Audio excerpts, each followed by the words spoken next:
Welcome back to Carlton Cornwall in Auckland for the second day of finals at the Summerset National Singles in Pairs. Now time for semi-final action in the men's pairs. It is Mike Bradshaw and John Carruthers, the Royal Oak Club, up against Dan Dickerson and Nicholas Tomset, composite pairing from Bay of Plenty. Brenton Van Nistelrooy alongside Kevin Hickland with the call as we are underway on the first of 18 ends, and already seen action with the jack moving off that centre line. And good bowls played, Kevin, from both to start this contest. Yeah, Dan Dickinson, in fact, as they changed over, Michael Bradshaw, his first bowl, drew right to the jack, and we saw Dan Dickinson just sit on top of the Bradshaw bowl and make shot of it.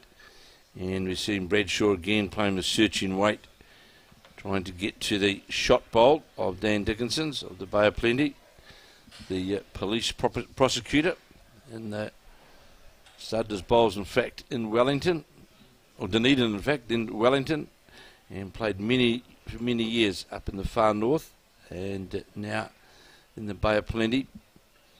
And of course, Nicholas Tomset, his lead last year, got beaten in the Ryan Burnett, in fact, in the semi-finals of the Summerset National Singles in Christchurch. Yes, it's semi-finals 2 years running for the youngster from the Mount Maunganui Club. So certainly one for the future, and very much the present out of Bay of Plenty. So both pairs have actually changed around their order from the way that they entered the tournament. So John Carruthers was initially listed as the skip. Bradshaw, though, has taken over the skipping duties, and likewise Dan Dickerson is skipping with Tomset his lead. And in fact, many years ago, Dan Dickerson, playing with his father, Phil, got beaten in the semi-final of the National Fours in Christchurch. Rowan Brassey defeated them in the semi-final of the Fours a number of years back. And another bit of history, I suppose, it's virtually 40 years to the day at the Onehunga Bowling Club, where Phil Dickinson, the father of Dan, and brother Ian, of course, who represented New Zealand for a number of years, won the national pairs over Jack Gilbert and Bert Robertson of the now finished Hillsborough Bowling Club. And Phil Dickinson, the father of Dan Dickinson, is sitting here today watching his son, seeing if possibly they can repeat what the two brothers did 40 years ago here in Auckland. Well, funnily enough, coming up against partnership from Royal Oak, which is the merger of the Hillsborough and Onehunga clubs. So there's that little tie-in as well.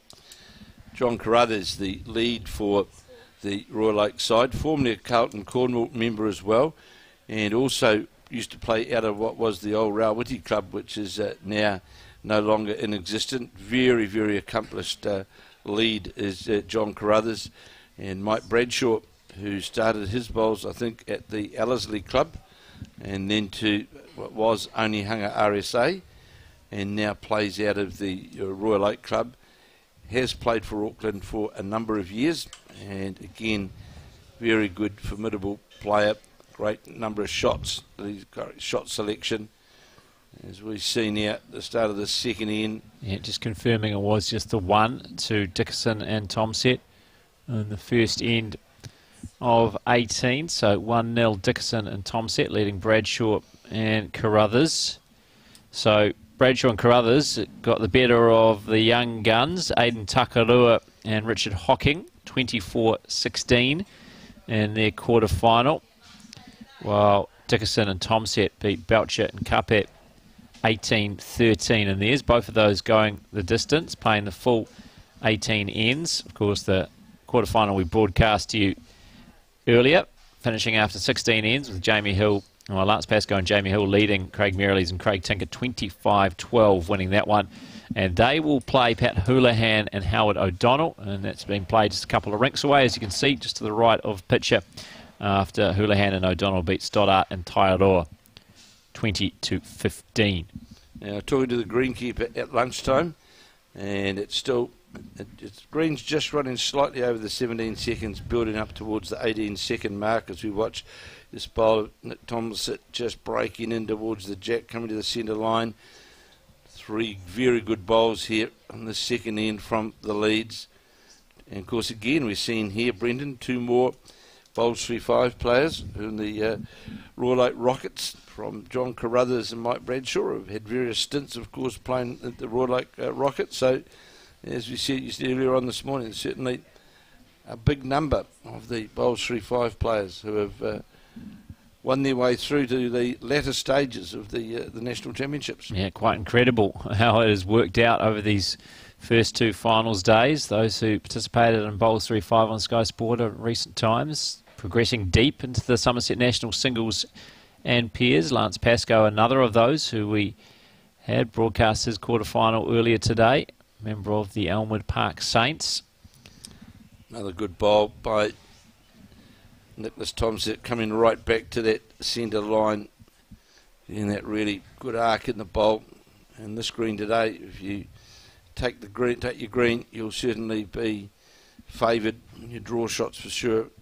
Green's in very, very good condition, and this is going to be under the line, this bowl of John Carruthers. You can clearly see there watching at home that if you don't get that bowled out, it's certainly not going to arc to that draw line. And we saw an exhibition of that this morning, didn't we, Brendan, with Jamie Hill leading for Lance Pascoe. He certainly gave a first-class exhibition in leading at this level of the event, or any event.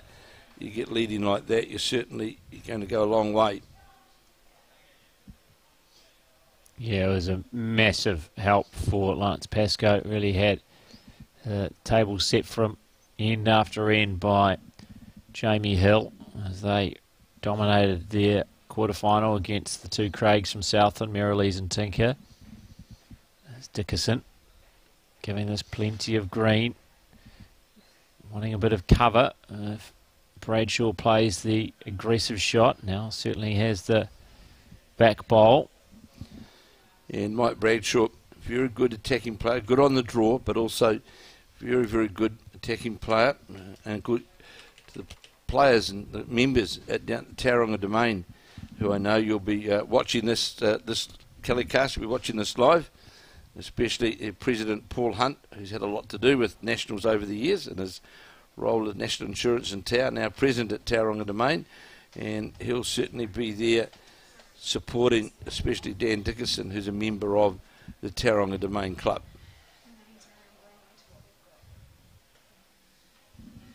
Yeah, Bay of Plenty combination of Dickerson and Tomsett. Tomsett are the Mount Maunganui Club, of course, which we were lucky to be hosted by last year at the Summerset National Fours. Great complex there at Mount Maunganui.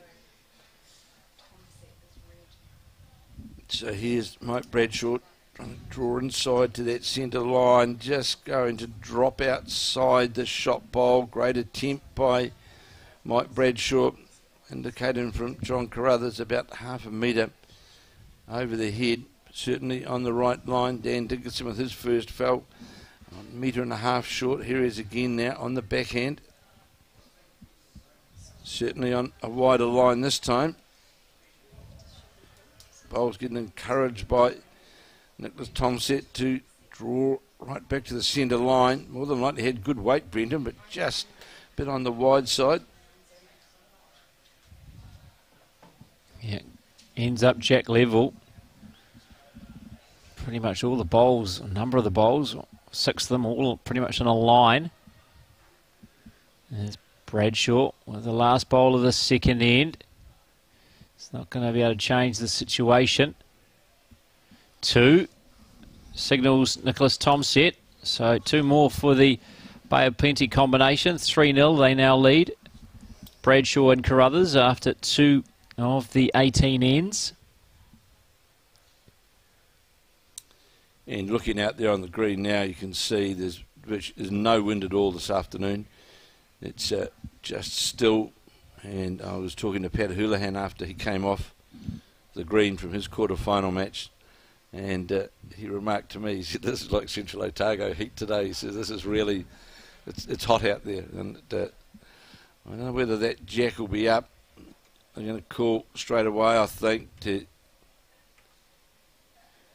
get Sue Rossiter on, will they? Or they're not even bother, is it? put a hand wave in and checking how far the jack is up from the minimum mark. It looks like Sue Rossiter is about to... No, they're happy. No, I see Sue Rossiter disappearing back inside the club room, so... Yeah, obviously content. Not quite sure. Mike Bradshaw seemed to be looking at someone behind him, but it wasn't to an official. Well, Sue Rossiter is making her way back rink side. So, well, there's still some dispute over it. Looks as though she's going to talk to the skips.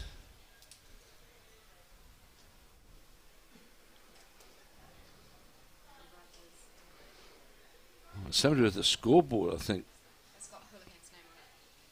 Oh, okay. Maybe some wrong names, perhaps. And it's also got them, I think, the wrong way around, because I believe Bradshaw and Carruthers should be on the left-hand side of the board. Well, we look at yet the score on the left-hand side of the board went to Summerset and Dickinson. So, well, we look at the draw cut sheet here we've got in front of us, and we know it's definitely Carruthers and Bradshaw at the top. So we had it right. So Bradshaw and Carruthers should be red. No, because they're going to change the scoreboard. Alex is going up. So at the end of this end, have Mike Kernahan, who will join with Brendan for 20 minutes, half an hour. Listen to the words of one of New Zealand's leading players. I think Mike Kernahan disagrees with that. Well, I'll still say he is. That's why he's in the New Zealand side.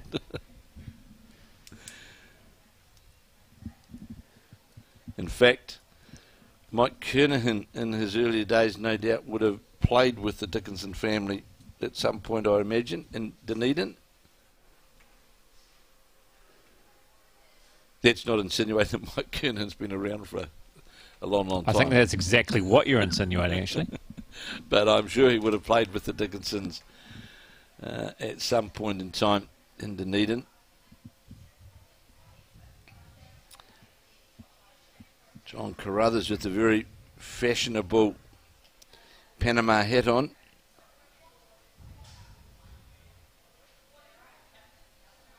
Gets the jack, moves it back to where his bowl is, back off, further back on the green, off the centre line. Mike Bradshaw marking that one as a toucher. So again, the jack moves off the centre line, as it did in our opening end of this men's pairs semi-final. Well, both times, isn't it? That's happened here on this end, isn't it? Going that way. It's 3-0. Dan Dickinson, Nicholas Summerset leading Mike Bradshaw and John Carruthers. Currently playing the third end of 18 for a place in the men's pairs final against either Pat Houlihan and Howard O'Donnell or Jamie Hill and Lance Pascoe. And of course we'll be bringing that game live at around about 2:30. And let's hope whoever is in the final that lives up to equal or better than the women's singles final which we had yesterday, which was an outstanding game where we saw Nicole Toomey play that absolutely superb drag of the jack to score a 4 and win her first New Zealand title. Don't think Bradshaw likes this, given his reaction on the mat. Hung his head.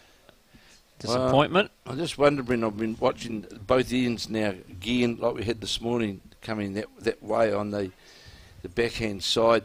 Doesn't whether it's got the same arc as it going the other way, because we've seen a number of bowls already. If you're on that wider side, and Dan Dickinson here has certainly brought that line. He certainly brought it in from where his first bowl was, and this looks a good bowl from Dickinson now as it rakes towards the jack, sits right on top of it, front toucher. Great bowl from the skip. It was Bay of Plenty combination. And not easy to get to, Brenton.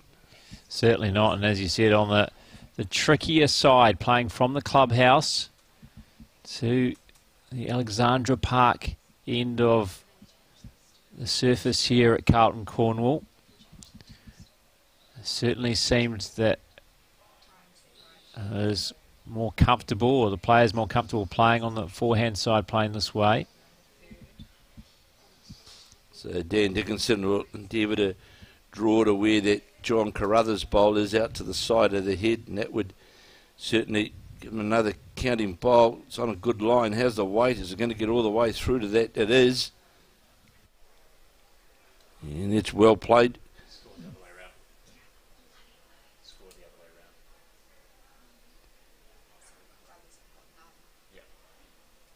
So Bradshaw will see now, change his hand, trying to reach up on that forehand side, make some contact, playing with weight, gets onto his own front bowl, in fact turns another one over, but won't alter the head. And I'll just pass Mike Kernahan, will come in to take over from me for a while. Kevin Hicklin earning a rest. Checking in will be Mike Kernahan. It's another good end for the Dickinson-Tomset combination, as they've taken early control of proceedings here in this men's pairs semi-final against John Carruthers and Mike Bradshaw. Just waiting for the board to be turned over and confirming it was 2 more for Dickinson and Tomset. So 5-0 they lead Bradshaw and Carruthers after 3 now of the 18 ends, as we welcome in Mike Kernan. Very good morning to you.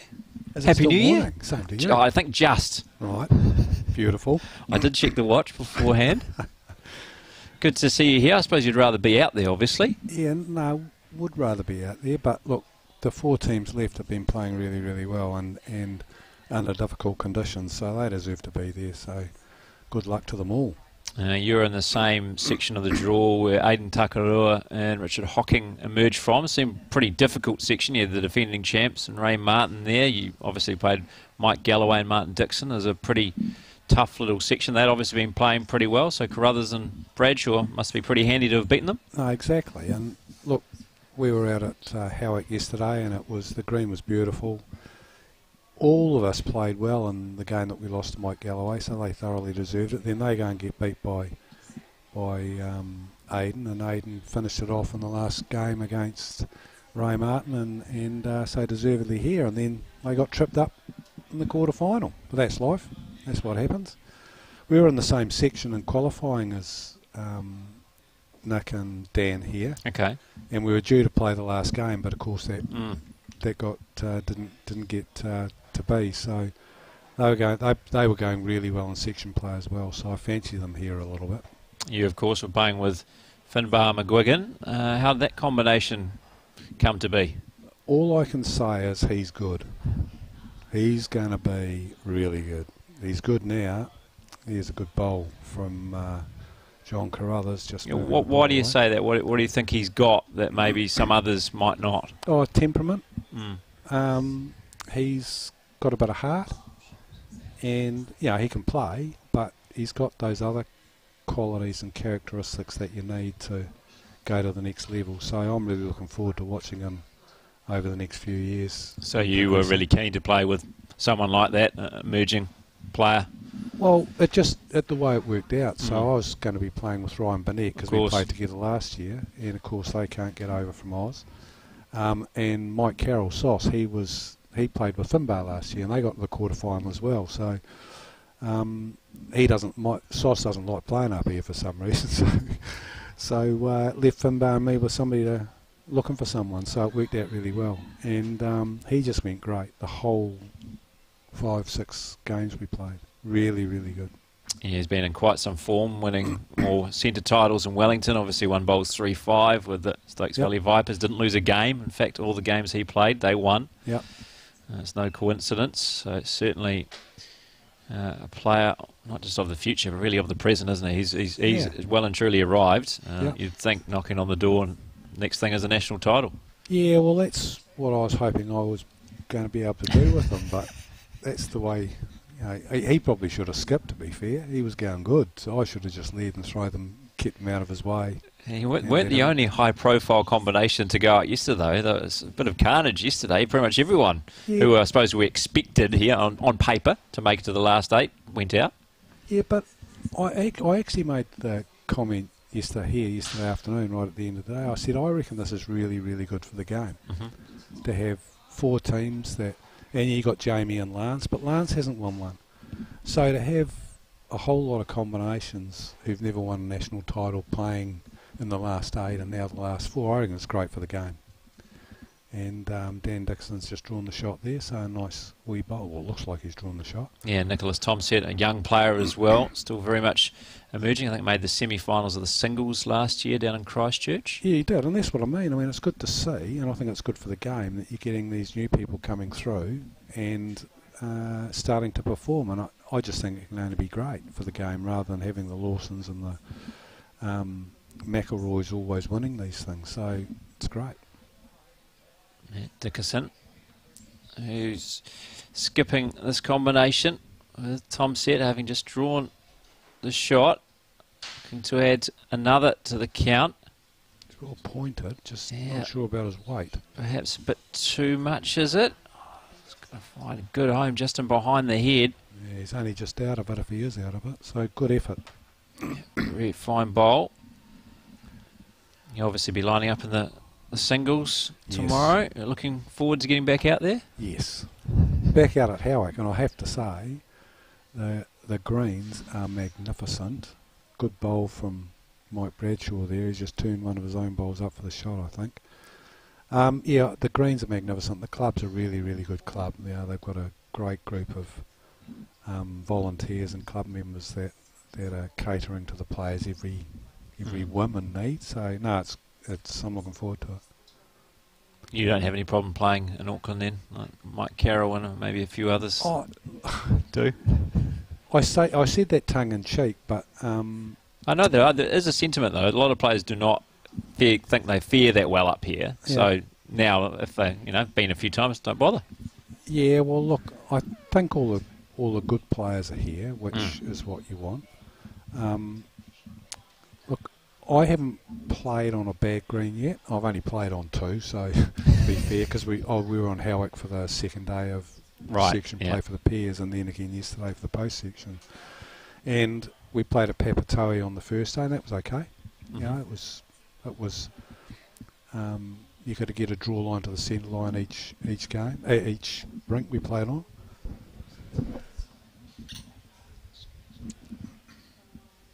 So no complaints so far. Probably when I lose, I'll probably moan, but no, it's to be fair, it's been okay. So we'll see here how he plays this. Whether it was another drawn shot, that last bowl from Bradshaw got the shot or not. He's just cut his line. Yeah, he's just under the line. Yeah, the weight was right on the money, wasn't it? Pretty much to get the shot. Not quite the line he had previously. So I think Bradshaw's holding here. Yeah. That's the 4th of the 18 ends. Oh, that ball just fell down. So John Carruthers is going to have a wee look at it. I think he's happy he's still got one. Bradshaw making the slow walk back to the mat. Certainly this game will be played at a slightly different pace to the earlier one. We had pretty much, they were racing through it. It was bowls 3-5. I thought the shot clock was on. Jamie Hill and Lance Pascoe and obviously the 2 Craigs, Tinker and Merrillees, were not wasting any time. I think there was probably only 2 mid-green conferences, very few inspections of the head. It'll be different with this game. Mike's just a bit tentative there. But they are on the board by the looks of things, because John Carruthers has picked up the jack in the mat. So a Royal Oak combination of Mike Bradshaw and John Carruthers. Pick up there first. I think it was just the one. Wait for confirmation on the board. But they have registered their first point. Of course, 18-end contest for a place in the final. The other matchup between Pat Houlihan and Lance Pascoe. 2-1. Yeah, it looks to be. 3. So Pascoe, your eyes are still very good, Kearney. It's good to know. Eat my carrots every day. It's the way. Lance Pascoe and JV Hill leading Pat Houlihan and Howard O'Donnell 2-1 after 3. That's assuming that they've got them on the board as we would expect to have them.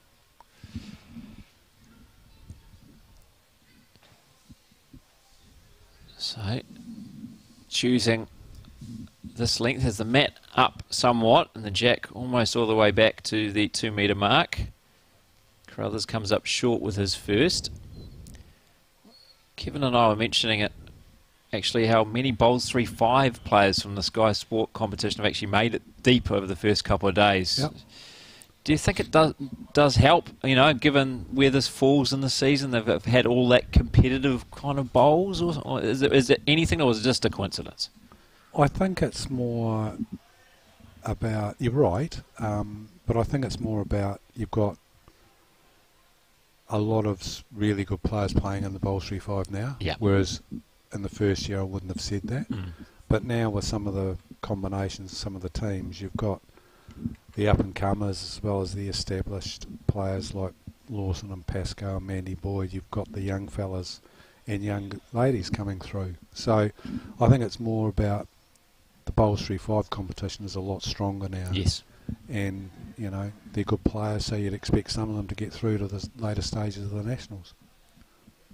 Yeah, Carruthers and Bradshaw, 2 of those. Carruthers, who represented the Royal Oak Rockets season 2. Bradshaw in the most recent season, which wasn't a good season for the Rockets as they were relegated.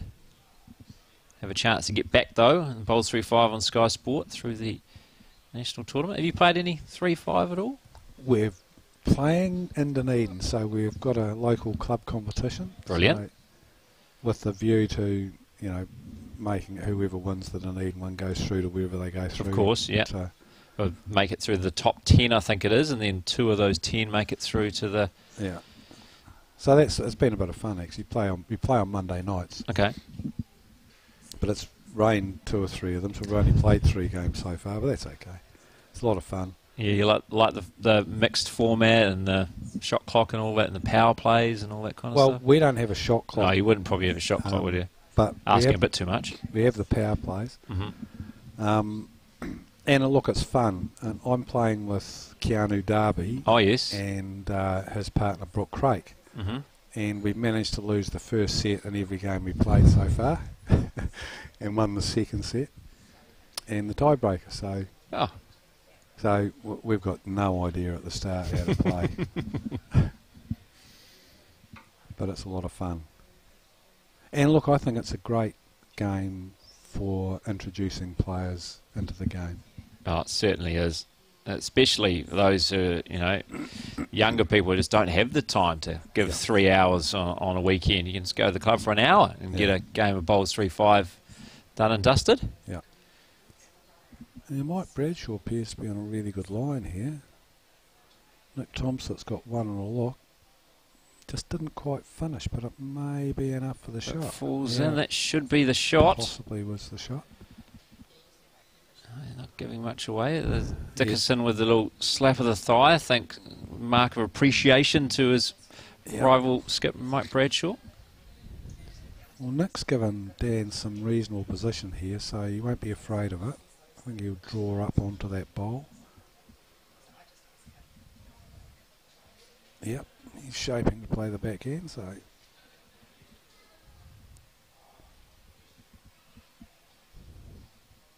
I believe there's a bit of a camp for national squad members after this. Saturday, Sunday. Must be looking forward to getting back with everyone that you haven't seen for quite a while. It is good. You know, it's a really good environment. Here's a good-looking bowl from Dan. If he just going to go, holds up. Unlucky very unfortunate as it gets outside of the jack and knocks it closer towards the previous bowl of Mike Bradshaw. who's certainly holding shot if there's any doubt about it before. It's a very good bowl from Dan there, just a bit stiff. Bradshaw's well pointed again. Oh, he's played 2 bombs. Oh, he's just come It's up going short. to, yeah, it's going to fall out, so that won't change the count. Just the one, the Royal Oak combination. Mike Bradshaw and John Carruthers. Dan Dickerson, though, was not far away with his previous, but unlucky really. He was right in the area, just got the outside of the jack rather than getting it flush. Can't see for Nick. Yeah, this is pointed. Oh, he's just going to go the other Yeah, side. just did he Shot. get a strong enough touch? He's on definitely it? got the shot. Yeah, applauded by his partner and Tomset. Might even be 2.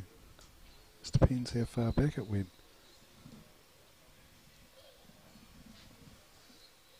And it looked like Bradshaw played with a bit of extra reaching weight out of the hand, although is it going to actually make it there? No, it's not going to.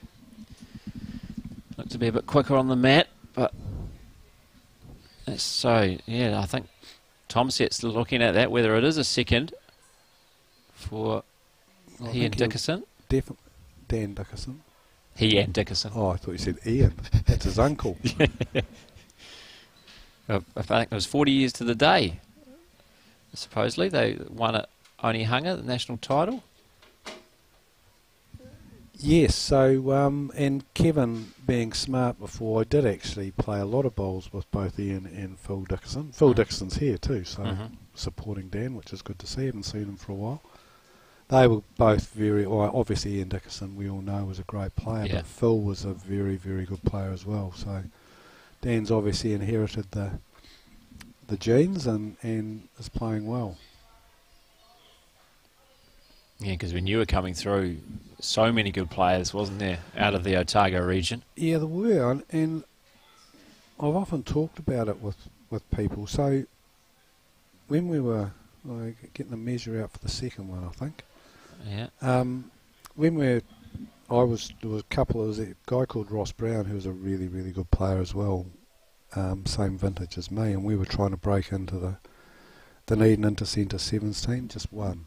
Yeah, just the one to Dickerson and Tomset. 6-1 they now lead. And that was the end of the 1980s, early 90s when we were sort of starting to come through, and Dunedin had 6 players that had played for New Zealand in the 80s. Wow. So the 2 McConnell brothers, Ian Dickerson, Ken Walker, Kevin Darling, Terry Scott.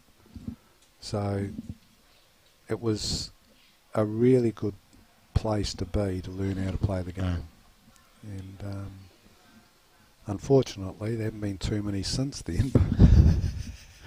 It's been some, but not too many. Not like the good old days. So, but there are some good young fellas coming through down there, which is good to see. So they just need to head down, bum up, and work hard. Yeah, that's always been a bit of a passion of yours, isn't it? Helping out and mentoring those younger players. Only the ones that listen. Not many listen to the grumpy old fella. But it is something you're interested in. Oh, isn't no, it? very much so. Yeah. Very much so. Look, the game's been good to me, so if you can do something to help, whatever that might be, then that's got to be good, I think. No, absolutely. I'm sure it's very much welcomed by all of those, being able to just tap into some of your experiences over the years.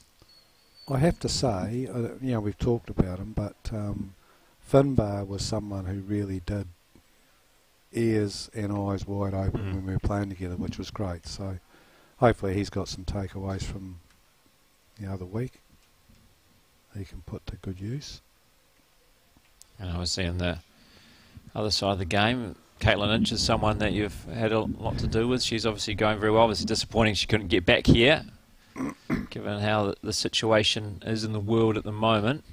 But but there again, like, yes, I have given her a bit of a hand. Another good bowl from John Carruthers there. But it's her work ethic. Of course.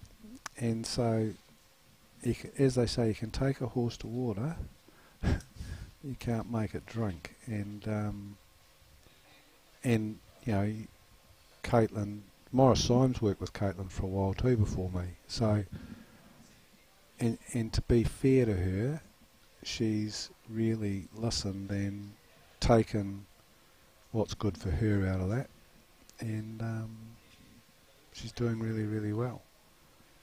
So depending on, you know, what the future holds. I mean, she's starting a new course at uni over there in paramedicine, so you never know how long people are going to be involved and whether career and family life takes over. But for the next 2 or 3 years anyway, I would anticipate she will just continue to improve and become one of the best players in the world.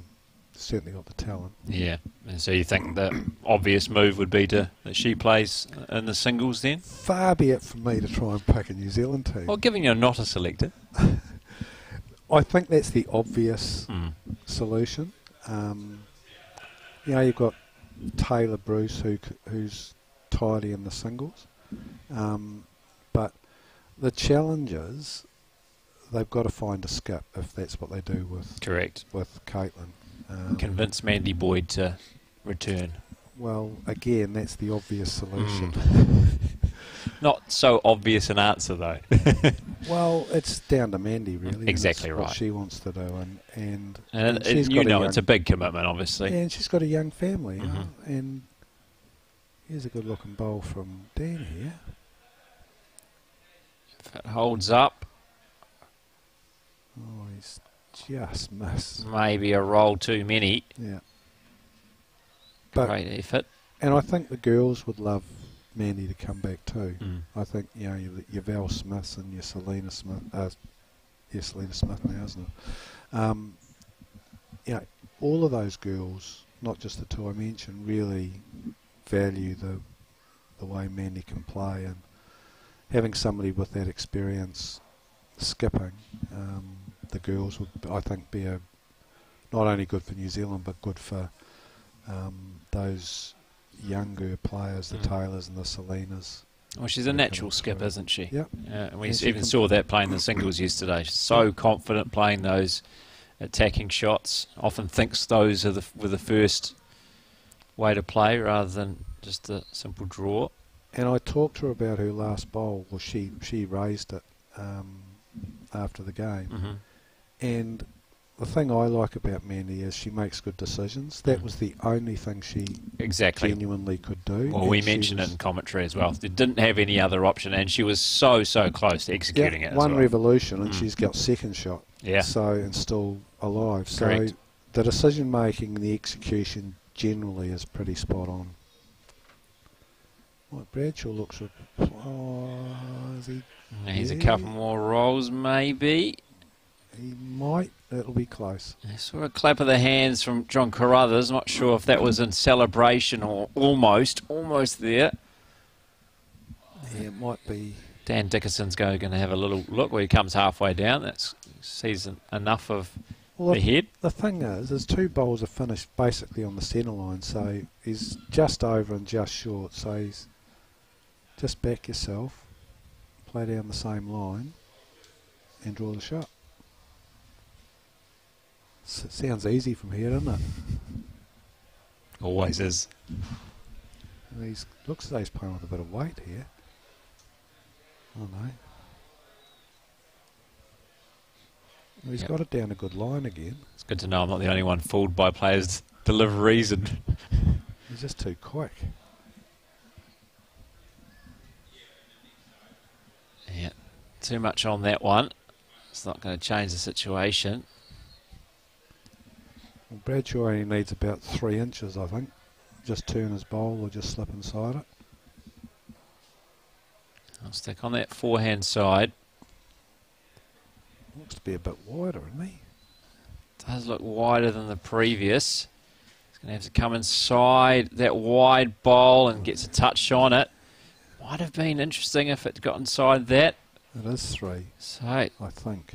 Yeah, I think I saw the 3 signal by Nicholas Tomset.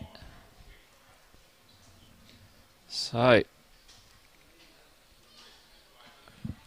has been going up on the board as well. So 3 for Mike Bradshaw and John Carruthers.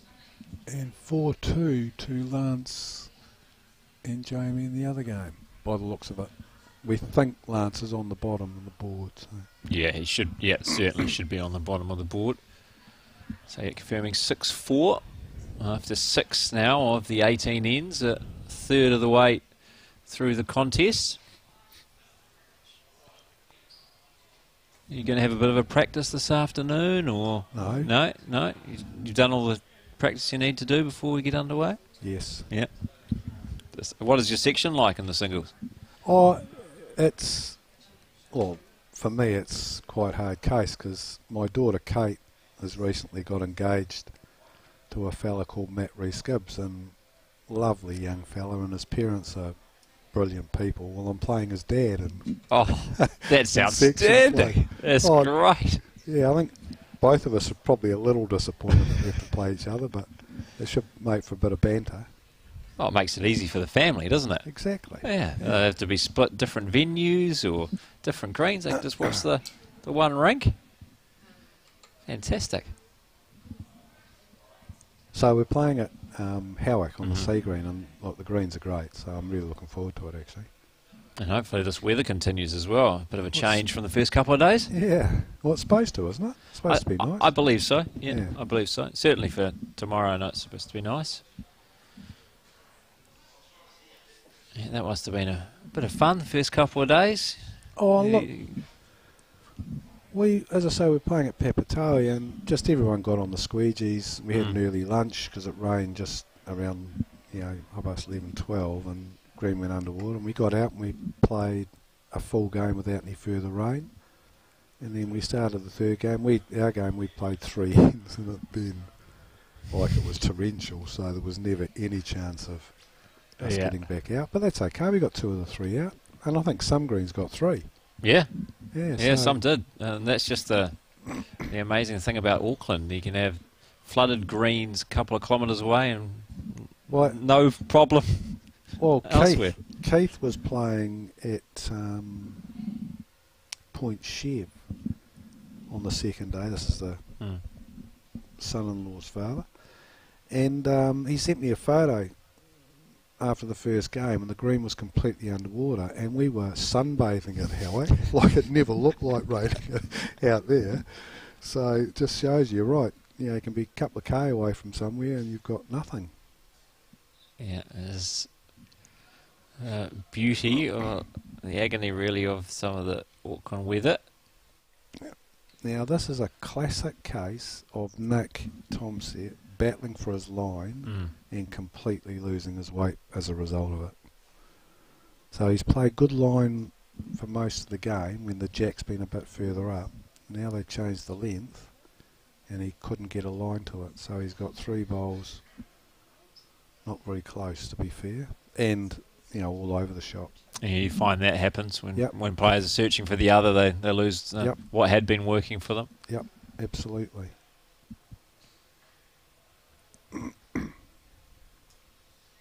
Especially on those who maybe don't quite have the years of experience, maybe. I think it's everyone. Yeah. If you're struggling for your line, your weight goes because you're so worried about getting down the right line, you're not actually thinking too much about the weight. So there's a very, very good bowl from Mike Bradshaw. Mike Bradshaw there. It's given Dan something to think about because I think he's 3 down. I think that bowl jack level. I think so too. Yeah. Is another shot. So he's now not. He's got a horrible head to play to. Good crowd in attendance here at Carlton Cornwall. Second day of finals of the Summerset National Singles and Pairs. The men's pairs semi-final unfolding in front of us. Well, that's not a bad line. It depends on his weight now. Yeah, just going to slide past the head, so he needs to bring back that weight a bit. He's playing with, trying to attack the head. Need to pull back a tiny bit. Wasn't far away.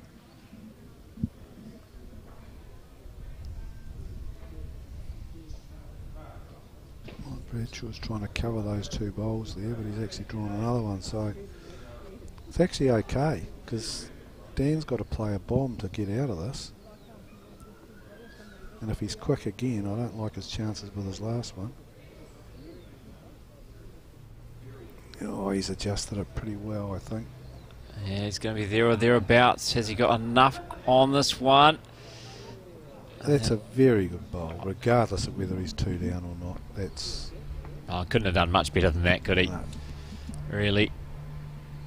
A very tough position.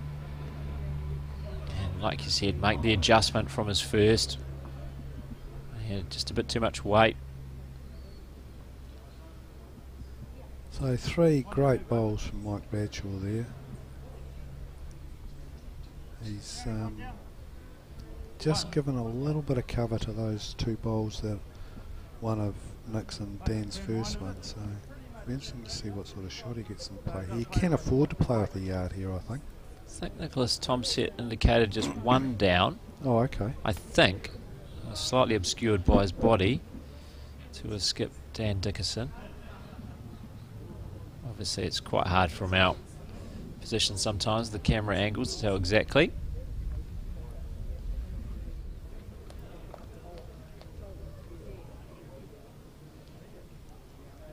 Yeah, the way Nick reacted there, I think Yep. it is only 1.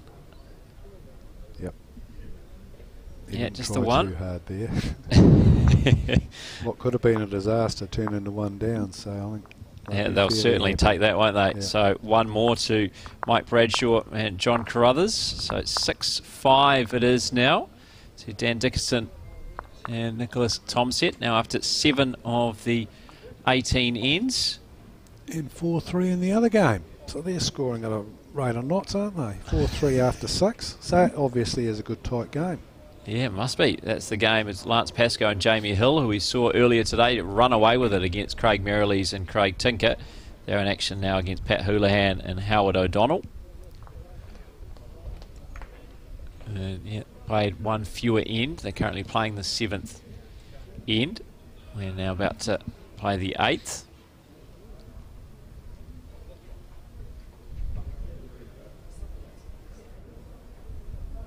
How long did you sign up for in this commentary stint here? Did Kevin just... Well, he just said 20 minutes, but Yeah. you know what Kevin's like. Well, that's probably... Yeah, but the pay's good, so... It is? Yeah, I thought it would be.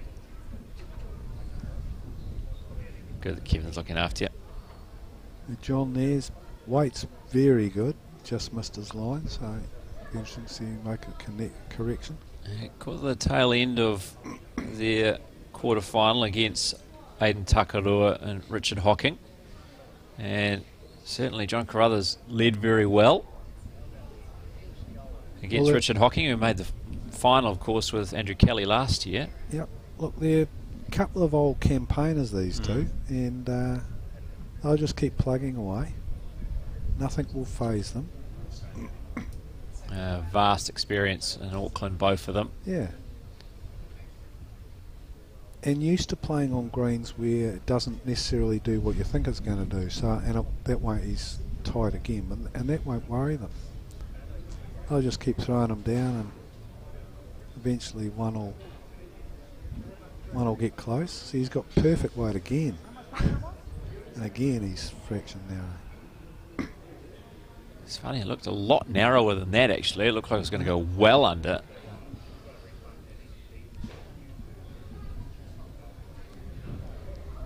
Tomset just needs to pull back a bit of the weight, correct the green slightly.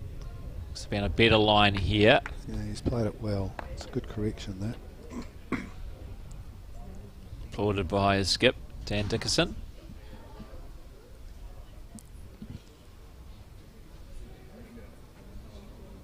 Now, how has it been for you and the Blackjacks coping with, obviously, World Championship postponement and not having played together for a long time? Has it been difficult, or how have you found the way to deal with it all?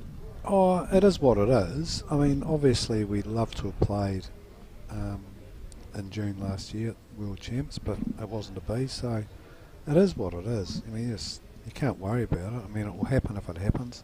I mean, I would doubt very much whether it's going to happen in September this year. I mean, I just don't think, particularly for the Northern Hemisphere, and I see there's this new strain that they're really worried about in Britain at the moment. So how are the Scots and the English and the Irish and the Welsh going to get here? And then you've got a couple of Spanish players, and Guernsey and Jersey. Like, I just don't see them all being able to get here, which, unless this vaccine is proven to work, but that needs to happen by June at the latest, I would have thought. And then maybe if everyone gets vaccinated and cleared, then they could come. But then you've got some of the South African countries, like South Africa and Zimbabwe, and I don't know what the situation's like down there.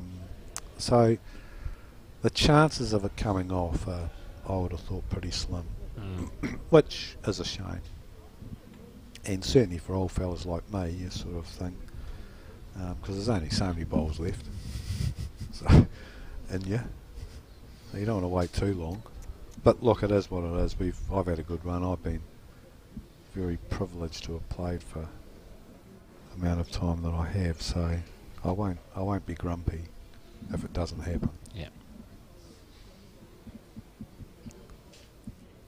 And as Ali said the other day when I was speaking to Ali by messenger, he said it's really good waking up every morning still for World Fours champion.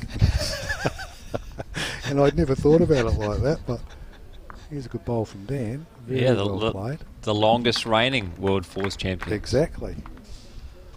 5 years and counting. Yeah. Could go into 6.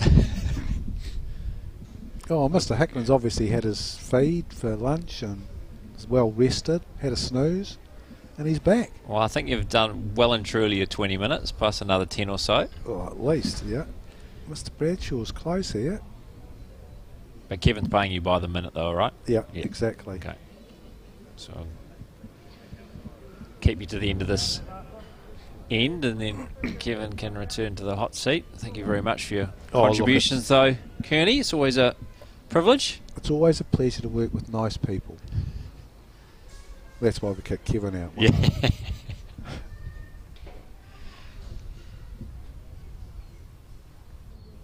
They've come back well here, the Bradshaw-Carruthers combination.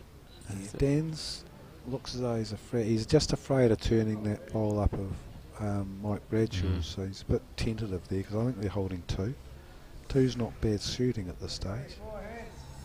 Haven't been too many big numbers in either semi-final so far. I think we might see a bit of aggression here.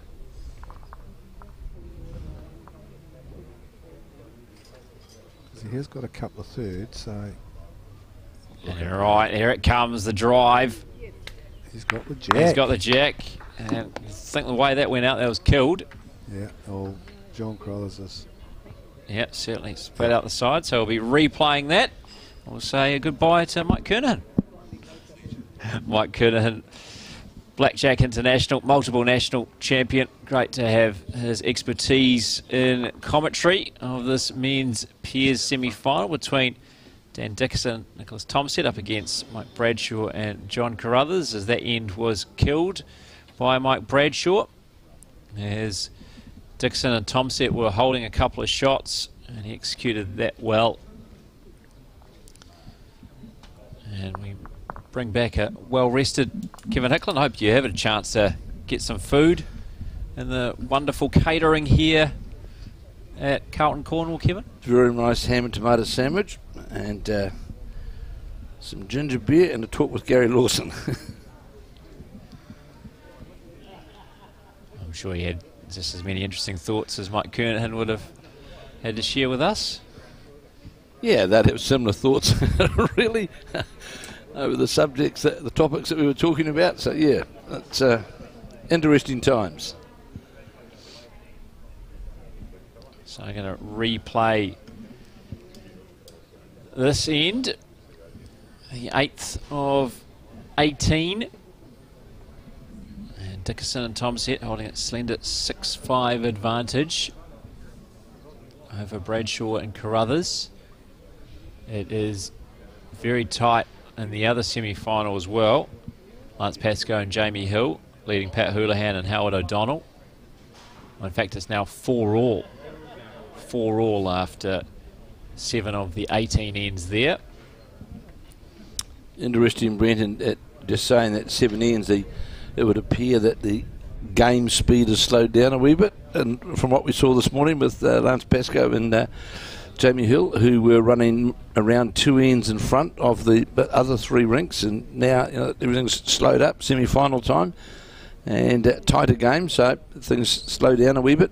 Yeah, and given that they played just the 16 ends as well in their match, given that they had such a big lead, they ended up finishing almost an hour before the likes of Mike Bradshaw and John Carruthers, and also Dan Dickerson and Nicholas Tomset. So they had quite a break before their semi-final in comparison to the 2 pairings we have here. As we see, John Carruthers obviously short, and he is Mike Bradshaw trying to get the body language, get that, put some more weight into it. Nicholas Tomset, he was very short with his first bolt as well, and I don't want to be hard on them, but it's not the conditions, because we're just seeing Tomset here draw a very good shot just in behind the head. Greens are in great condition, running well, no wind. So it's a great correction though that by Tomset, who was not just short but also didn't get his line right either, but made the adjustment. The line's perfect, right and behind the jack, good place to be. So here we see John Carruthers trying to get past his own short bowl. In fact, he's going to run directly into it and promote it in towards the head. Actually came quite a distance up the green, actually. Yeah, quite a solid contact. So watching the hand signals at Nicholas Tomset. Am I going to run into my own bowl? Am I going to get past it? He runs into that short bowl. Oh, they both run into their own bowl with their third. Unfortunately for Tomset, he doesn't quite get the benefit that John Carruthers got. He promoted his first bowl. Well, it would appear, Brendan, that both skips are only going to be playing one hand, because there's no way now that they can play. There's 3 short bowls in front. Oh, Tomset has freed it up, hasn't he, on that side with his previous bowl, and he has certainly blocked up on the forehand side for Mike Bradshaw. Bradshaw now in the backhand, the Royal Oak player, very, very competitive player, won a number of titles in Auckland. This looks as though it's going to finish right close to the jack, and it is. Draws just in front of the jack. It's a superb bowl. The Johnny Carruthers. Hat tip. The hat tip, the Panama. Looks very much like the Sicilian Panama, the Godfather Panama.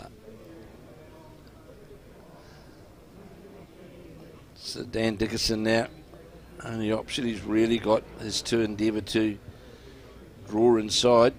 That very good bowl played by Mike Bradshaw. On this, the 9th end. 8th end is the replay. Yeah, it's a replayed 8th end.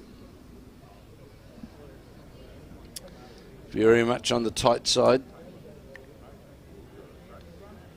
The one thing from Michael Bradshaw here, certainly like to draw another shot, but won't want to give a shoulder out on the jack level position, which Dan Dickerson can use to come off.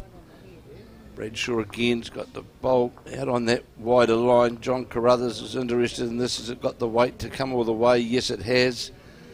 Another good bowl from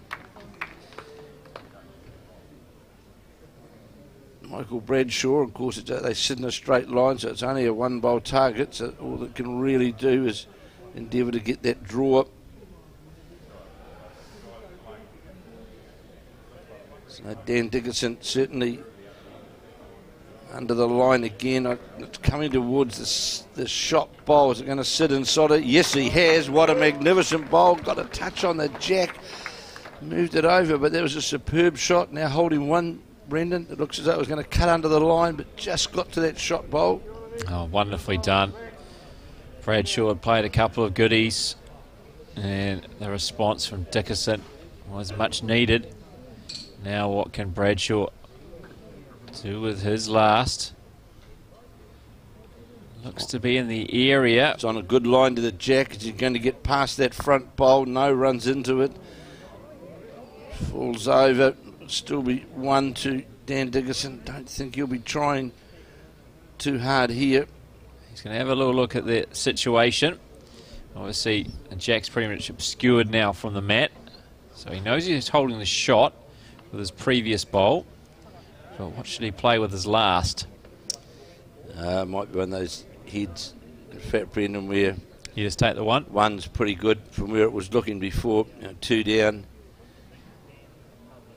More harm could be done than good, couldn't it? Well, if you try and get a second.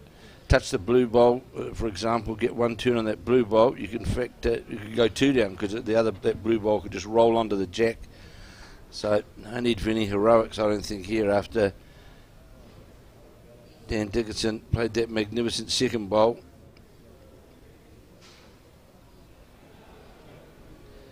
Well, he's got it out on that wider, safe line.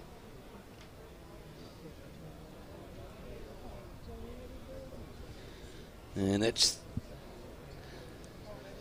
Not going to come back enough, so that's not going to change the count. So Dickerson and Summerset and another. They now lead Bradshaw and Carruthers 7-5. 7-5 after 8 of the 18 ends. Men's pairs semi-final action here at Carlton Cornwall in Auckland. Second day of finals of the Summerset National Singles and Pairs. Brenton Vanessaroy alongside Kevin Hickland, as we will be for the final from around 2:30 this afternoon. One of these two sides taking on the winner of the other semi-final between Lance Pascoe and Jamie Hill, and Pat Houlihan and Howard O'Donnell. So Jack's been delivered by Nicholas Tomset just outside under the 2 metre mark. So it's a pretty, the mat is right back on the 2 metre mark. So 3 good 3/4 lengths head. Just bowler Nicholas Tomset breaks towards the centre line now. Going to pull up, still going to be a metre short. Yeah, you could tell with the way he acted straight after delivering that, sort of urging it on with his hand, knew that he was probably a metre or so short. A decent line, just needs to add a touch more weight. So Johnny Carruthers, the former tug master at Ports of Auckland. Bowl just goes by towards the 2 metre mark.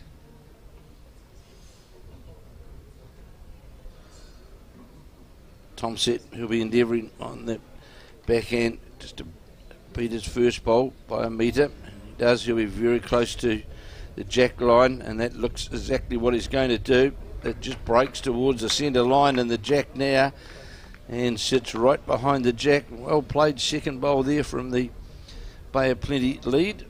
Yeah, certainly likes playing to that part of the green with the jack further down, almost at that 2 metre mark. Previous time playing this way, shorter length in, the jack was near the top of the screen, and he really struggled with both his weight and his line, but made a good adjustment. So Johnny Carruthers coming up a metre short.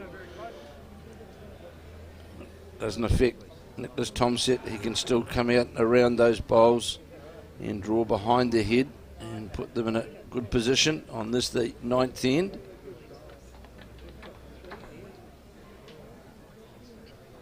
And there's another good bowl for Nick Tomset. Only does create a bit of a target.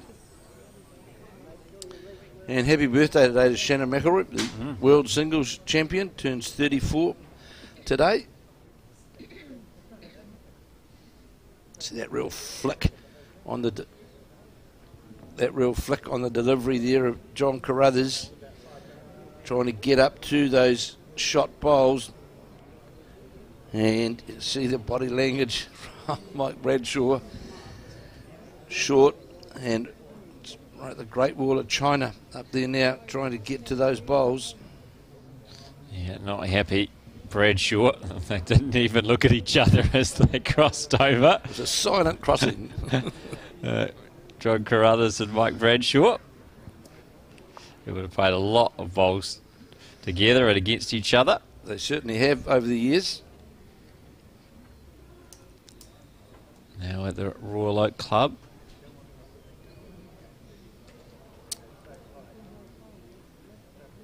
So Dan Dickinson on his backhand, playing away from the clubhouse.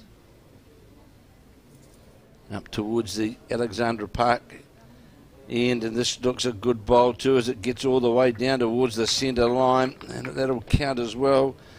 And it's certainly cutting off the from what Michael Bradshaw will be able to see from the map, whether there's enough on the angle for an attacking shot through that front port there. Very fine line, but it's the head at this stage is very well set up for the Bay of Plenty composite combination, leading 7-5. Yeah, the smarter move might be just to try and get a second or a third, Absolutely. isn't it, really? Just with the draw. You've got to be shot. absolutely perfect with the weighted bowl. Looks a bit narrow. That should disappear under the line, but is it going to get that port that we were talking about, Brendan? No, Brendan. Well, there's no port now. There's nothing there now. So really, it's a second shot head now for Michael Bradshaw and John Carruthers on that drawing up to those bowls. And we'll For Dan Dickinson, he just wants to continue to add to this head now. It's pretty well protected, and force Mike Bradshaw to come up with a really good bowl just to get second shot. It's a great scoring head for them. It's a great setup for them. Now, whether that makes no difference. It's 4, and it's a second shot draw. That's for sure for Michael Bradshaw under a lot of pressure here on this, the 9th end. It looks a better line. Looks a better line, but is it going to good run? enough? Is it No, going to it's run not. into the wall? No. Wall just gets strengthened. It's very big wall, and it's a non-attacking head because of that big wall. So Dan Dickinson now, he'll endeavour to try and draw another counter, make 5 of it. This could be a big turning point in the game. These are the ends you dream of, aren't they, really? Absolutely. Let's continue to try and add another one to the count. As long as he sits on the wider side of the head, may not count, just depends if it falls in and how far away that front one is. Yeah, might still count. Definitely 4. Certainly. Yeah. Bradshaw's come and had a closer look. It did fall in as well. Dickinson bowl. What Bradshaw's looking at, you'll see a blue bowl in the nest there, and Carruthers is wanting a second shot. Mike Bradshaw's looking at, he got down on his haunches and looked at that drive into that blue bowl in the middle, which may well get right through to the jack. Oh, you need a bit of luck though, don't you? Oh, a lot of it. A lot of it. I think Carruthers is going the higher percentage play, I think. Especially if that last bowl counts as well, because, he's got a second or a third would not be a bad result here. a good result. A second would be a fantastic result.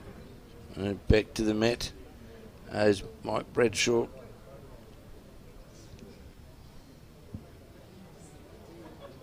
And looks like the draw that we spoke about. Hello, something's happened.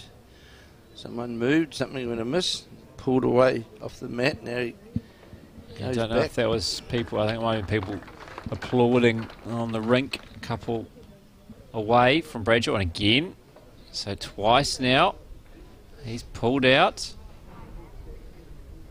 taking his time as is right. Has to be composed on the mat, a bit of a shake of the head, he's not too happy, Mike Bradshaw. It's not happy. Kemper's down on the mat at present. He knows how important this bowl is, and he is just going with the draw. Trying to get that second shot, Brendan. And this is a better line. This is a far better line. How's this for a bowl? How's this for a bowl? Oh, look at that. Well, we said a second or a third would have been a great result. How about the shot itself? What a bowl that is from Mike Bradshaw. Lands on the shot bowl, and Dickinson potentially holding 5, comes away with nothing as Bradshaw steals it. Took his time on the mat, twice pulled himself away after a bit of disturbance alongside, and Bradshaw and Carruthers pick up another shot. 7-6 now the score. Dickinson and Thomset leading Bradshaw and Carruthers. That was a big end of that, because that was virtually the near perfect setup, and the perfect bowl had to be played with the right weight and right line, and he got in there without touching anything, got right to the shot bowl, sat on it, and full marks to Mike Bradshaw. He was certainly deliberate about that shot, as you said, Brendan. He stood back from the mat on 2 occasions, but on the draw was a magnificent bowl. So we're halfway through this men's pairs semi-final, and just one shot in it. 7-6 score now. Dan Dickinson and Nicholas Thomset leading Mike Bradshaw and John Carruthers, and it is 6 apiece after 9 ends in the other men's pairs semi-final. It's the meeting between Lance Pascoe and Jamie Hill, and Pat Houlihan and Howard O'Donnell.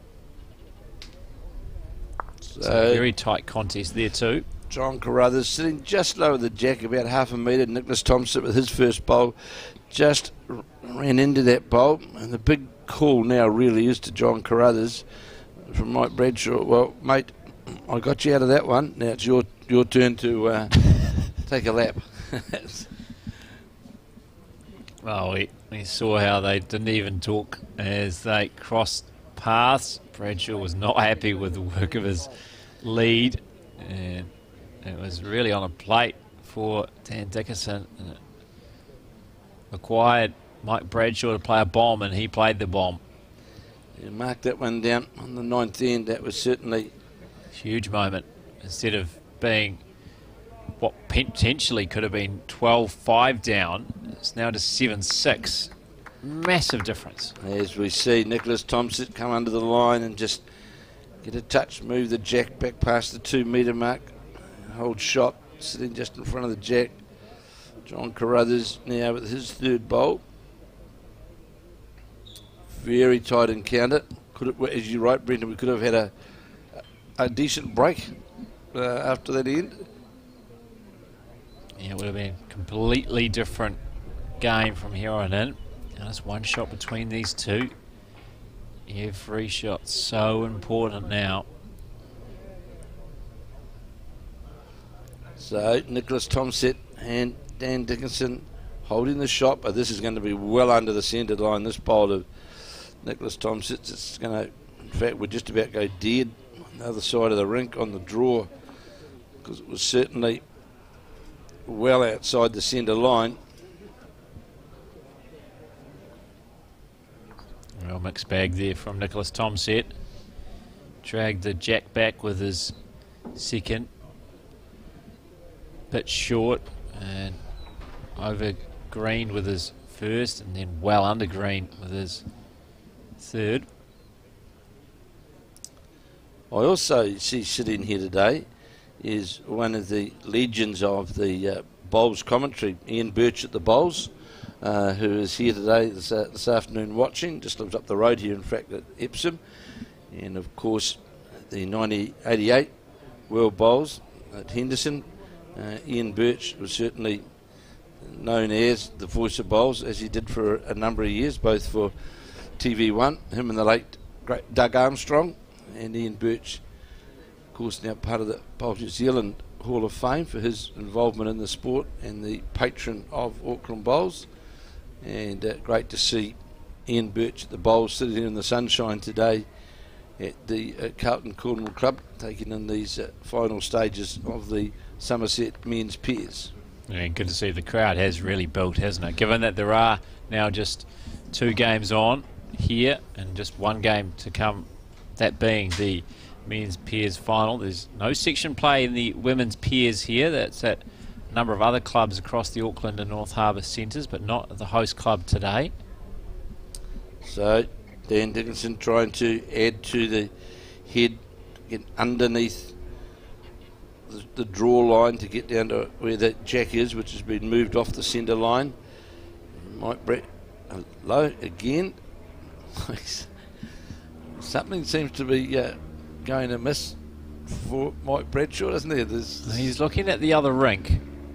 So I don't know if it was some talk from the other rink, which has put him off, but the amount of tournament play he would have played with, players right alongside you, other rinks. There's obviously 2 rinks away is the other semi-final, so Absolutely. It's not right alongside him. I can assure you Michael's played enough tournaments with enough very rowdy tournaments that these sorts of things, you just sort of dismiss. He's shaking his head and blaming his well, concentration from being broken there.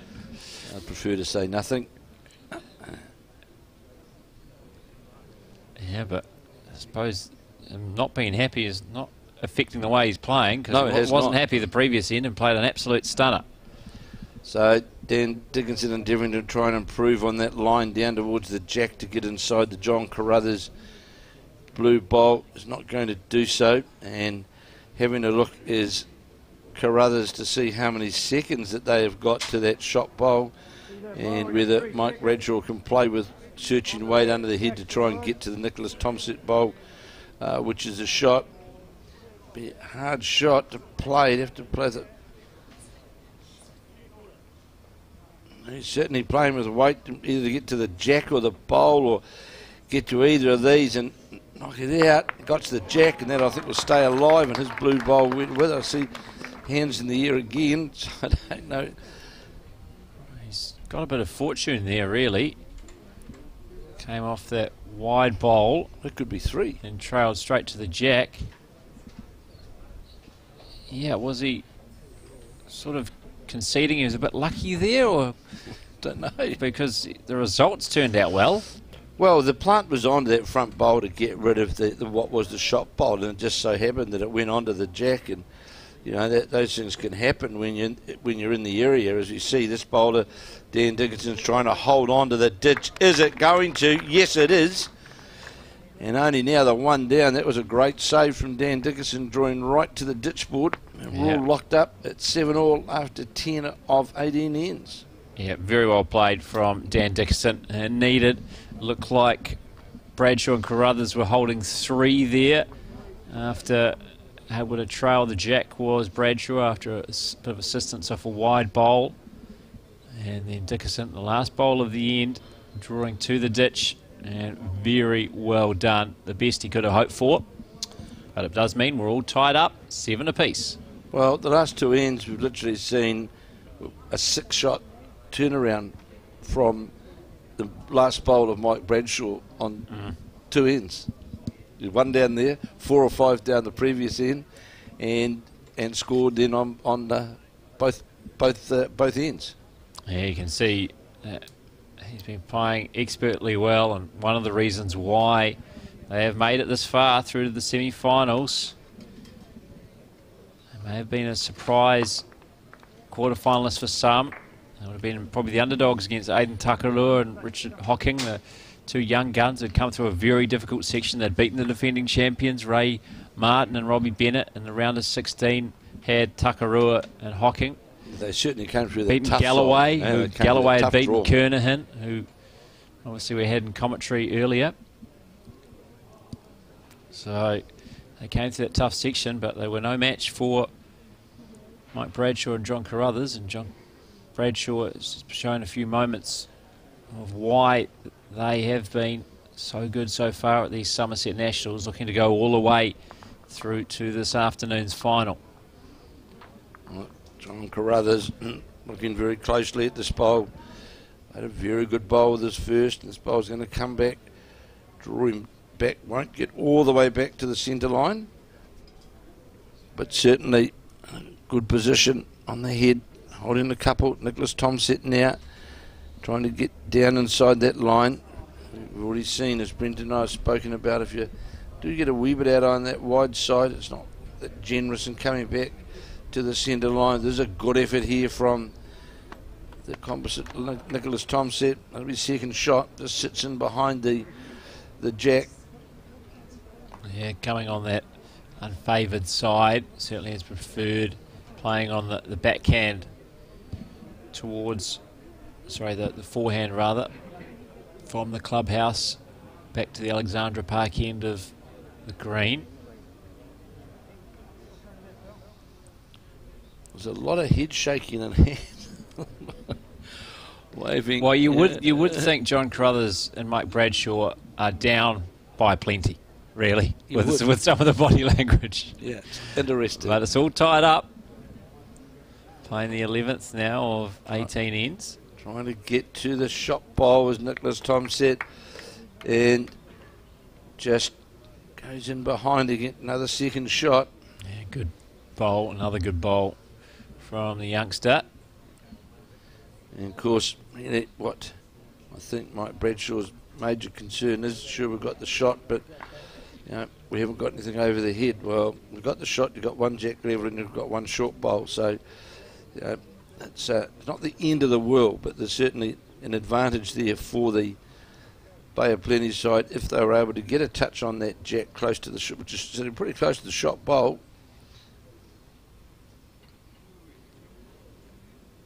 So Mike Bradshaw now.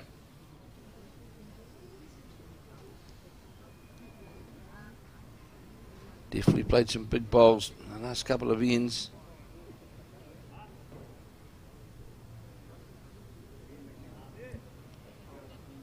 Coming back now, he'll be happy with this because this is going to get towards those back bowls and sit inside there, and he'll be happy with that. Another very good bowl from Mike Bradshaw. And would count. Yeah, better than the previous bowl of Nicholas Summerset. Dan Dickinson will follow that bowled up at Mike Bradshaw's. The ideal result for him, of course, is that touch on the jack on what is his backhand side of the play on the backhand. Just got to hold that tighter line to get to the jack, and he's done so. He's under that, we're under the short bowl. It's on a good line to the jack. This bowl of Dan Dickinson's, he's going to get it clean. That's so unlucky. Played the perfect shot. Jack bounced back and sits on the shot bowl. May only be one though now, Brendan. Yeah, most likely only one now, but yeah, very much a near miss from Dan Dickinson, who's certainly had his moments as well. We've spoken a lot about Mike Bradshaw and the bowls he's played, because he's come up with some huge bowls to steal the initiative back for his Royal Oak pairing. Dan Dickinson's been pretty solid skip of the Bay of Plenty pairing. So there'll be no change to his shot selection here, endeavouring to get to the blue bowl. All of the jacks looked to it, got out on that wider side out of the hand. We'll need a bit of luck to get a feather off this to get to the jack. No, it doesn't. It does push another one of his own bowls back into that catching pen. 1, 2, 3 sitting back in there. If he's fortunate enough to get the jack through that hole, that gap through there.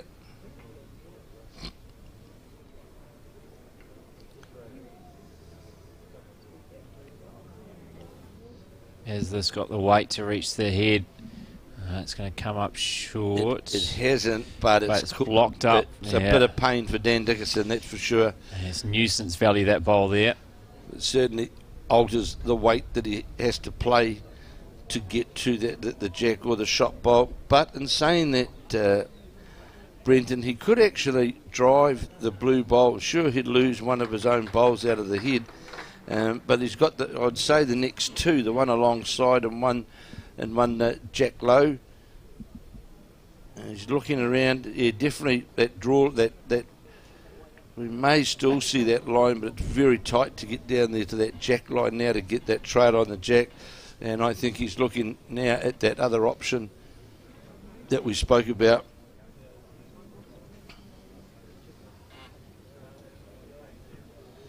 So after inspecting the head, looking at a few options, talking them through with his lead, Nicholas Summerset, Dan Dickinson makes his way back to the mat. One final look from the top of the green, back down towards the Alexandra Park end here at Carlton, Cornwall.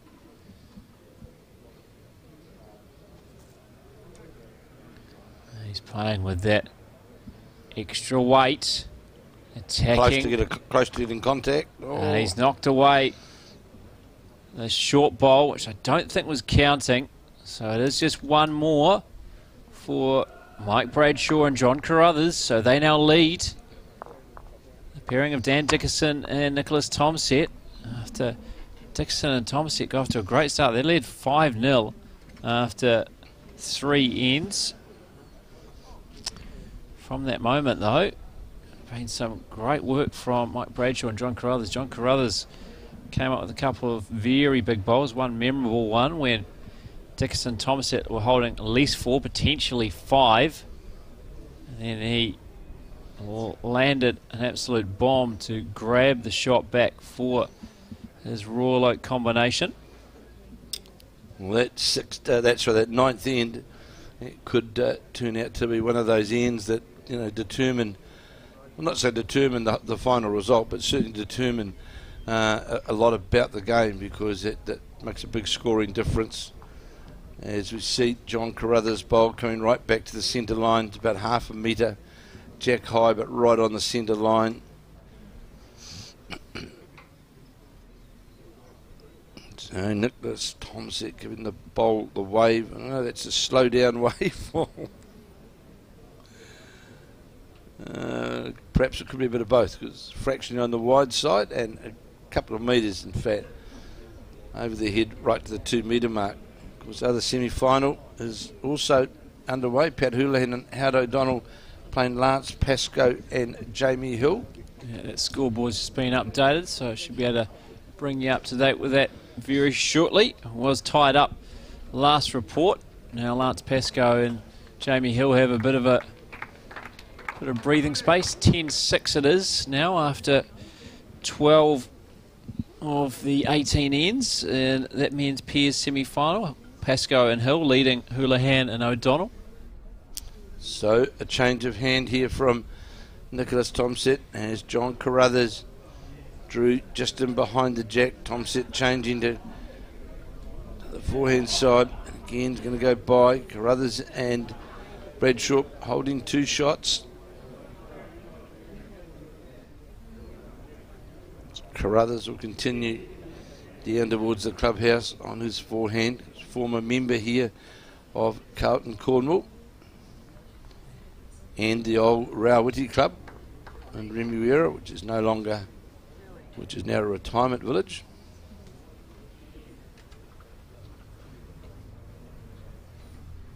So I would say Tomsett has to go back to the backhand. John Carruthers' short bowl blocked off and this bowl, Nicholas Tomsett, that's going to be disappointed with that. In fact, he'll be disappointed. Yeah, all 3 of his bowls really. Right, Brenton. Yeah, not much for Dan Dickerson to work with there, especially that last bowl. Short and under the head, well under the line. And talking about Ian Birch, there is Ian Birch at the bowls, just walking past us now. And is around the 90 age group he is now. Sure, he still could have called an end or so. No doubt about it. But of a different broadcasting world now, though. So no doubt his time. Another good bowl here from Mike Bradshaw. And this head starting to now look good for the Royal Oak combination, holding 3 shots. And very nice yesterday to get at the end of play a complimentary couple of words for you and myself, Brenton, from Stu Scott, who of course for many, many years did the radio coverage with Radio Sport and of course Sports Roundup in the old days. What I grew up listening to. The lazy, hazy days of summer. Yeah, Stu, he really brought bowls to life on the radio Fantastic commentator. So he sent us a note last night. So thank you for that, Stu. Very kind of him. Coming from one of the very best. So this end now is starting to look another good bowl here from Mike Bradshaw. One thing in Dan Dickinson's favour is that he's got 3 bowls there that he can rest on to get either the shot or second shot, but has to have that line on the draw that's going to get the bowl coming back towards the centre line to sit on those bowls. And he's not going to, I wouldn't think of that. That looks to be under to me unless he grabs the jack. No, he's not. That's going to slip by. So 2 ends ago, it was 4 or 5 holding shot the other way. Now we've got the identical here with the Royal Oak. There's no wall low in front. That's the only difference. No wall at all. So slightly easier for Dickinson than it was for Bradshaw. 2 ends ago. Bowler Mike Bradshaw's just slip away under the head. So now, big bowl here for Dan Dickinson, the skip of the composite Bay of Plenty side. Looks to be on a better line, but it's still going to, has to sit on something. Is it going to find the gap? No. It's going to land on one of his previous, so you think that's 3. Yep, 3 taken away. Now, is this bowl, which is just almost just off centre, is that a 4th or is it just 3? I think it's just 3 by the way they quickly collected the other bowls. Yeah, 3 signalled there by Nicholas Tomset. Lead for Dan Dickinson. So this comeback from Mike Bradshaw and John Carruthers continues. 11-7. Royal Oak pairing now leading Dan Dickinson and Nicholas Tomset.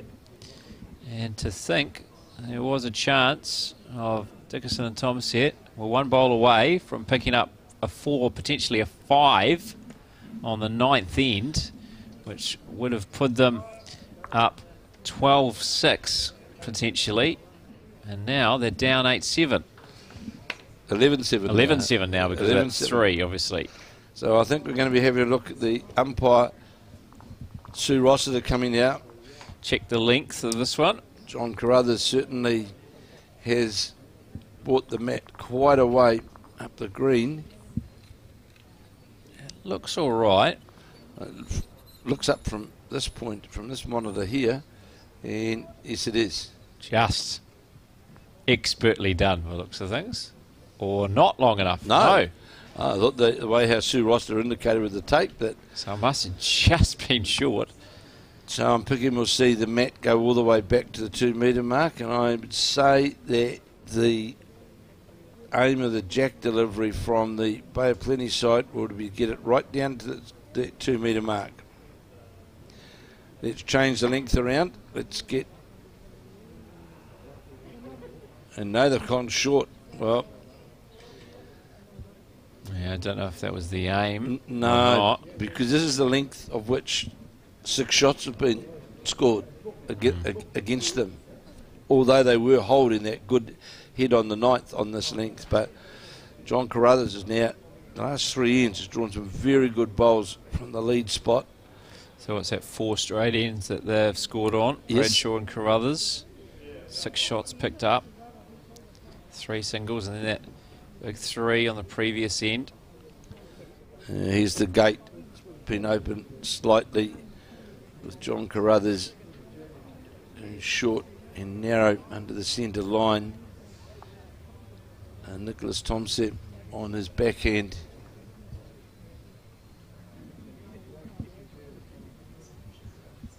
And that too is just going to sit alongside the jack outside the centre line, but will be good enough for shot.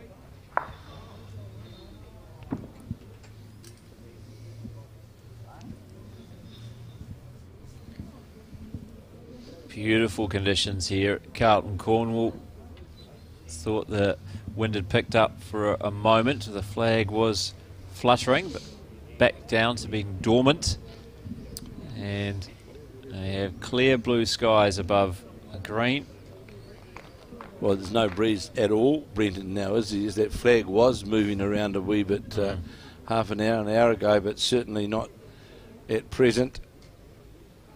And Green started at a speed of around 17 seconds. No doubt will be around 18 now. Yeah, it looks like, because you can see that yarder finish as you watch these bowls break in towards the head. You can just see they've got that last yard. You can see that view there, blue sky, perfect conditions, trees not moving. The New Zealand flag is not interested today. As we play the 13 of 18 ends in this semi-final, and this is at the point now for the Bay of Plenty side. A good bowl here from Carruthers, gets the jack, sits alongside it, draws a touch up, and this is where the Bay of Plenty side fall behind as we play end 13, certainly wanting to score a couple to make sure that the gap doesn't get too big over those last 3 or 4 ends. They just want to stop the rot, don't they, as well? Absolutely. They've only scored 2 on the last 10 ends. Of Dan Dickerson and Nicholas Thomsett after jumping out to a 5-0 advantage. Yeah, it's amazing, isn't it? Yeah. So, over the last 9 ends, isn't it? Because we're playing the 13th. So they'll certainly want to score, won't they? Yeah, just to stop the rot, as I mentioned, Royal Oak combination of Mike Bradshaw and John Carruthers scoring 6 shots on the last 4 ends to take the lead. Well, Mike Bradshaw, John Carruthers has played very well, but as we spoke about earlier on this morning, Brendan, those conversion shots, we've seen that happen twice now with Mike Bradshaw with 2 big bowls doing exactly that, and again holding the shot on this, the 13th end, when the skips change over, and that Mike Bradshaw bowl to come up short. See it sitting up there on the head. Oh, it's well short, in fact. So again, it's about finding that under that line on that backhand side, Brendan, to get down towards the jack or the bowl. Get out too wide, and you won't get any compliments at all if you get out too wide on that hand.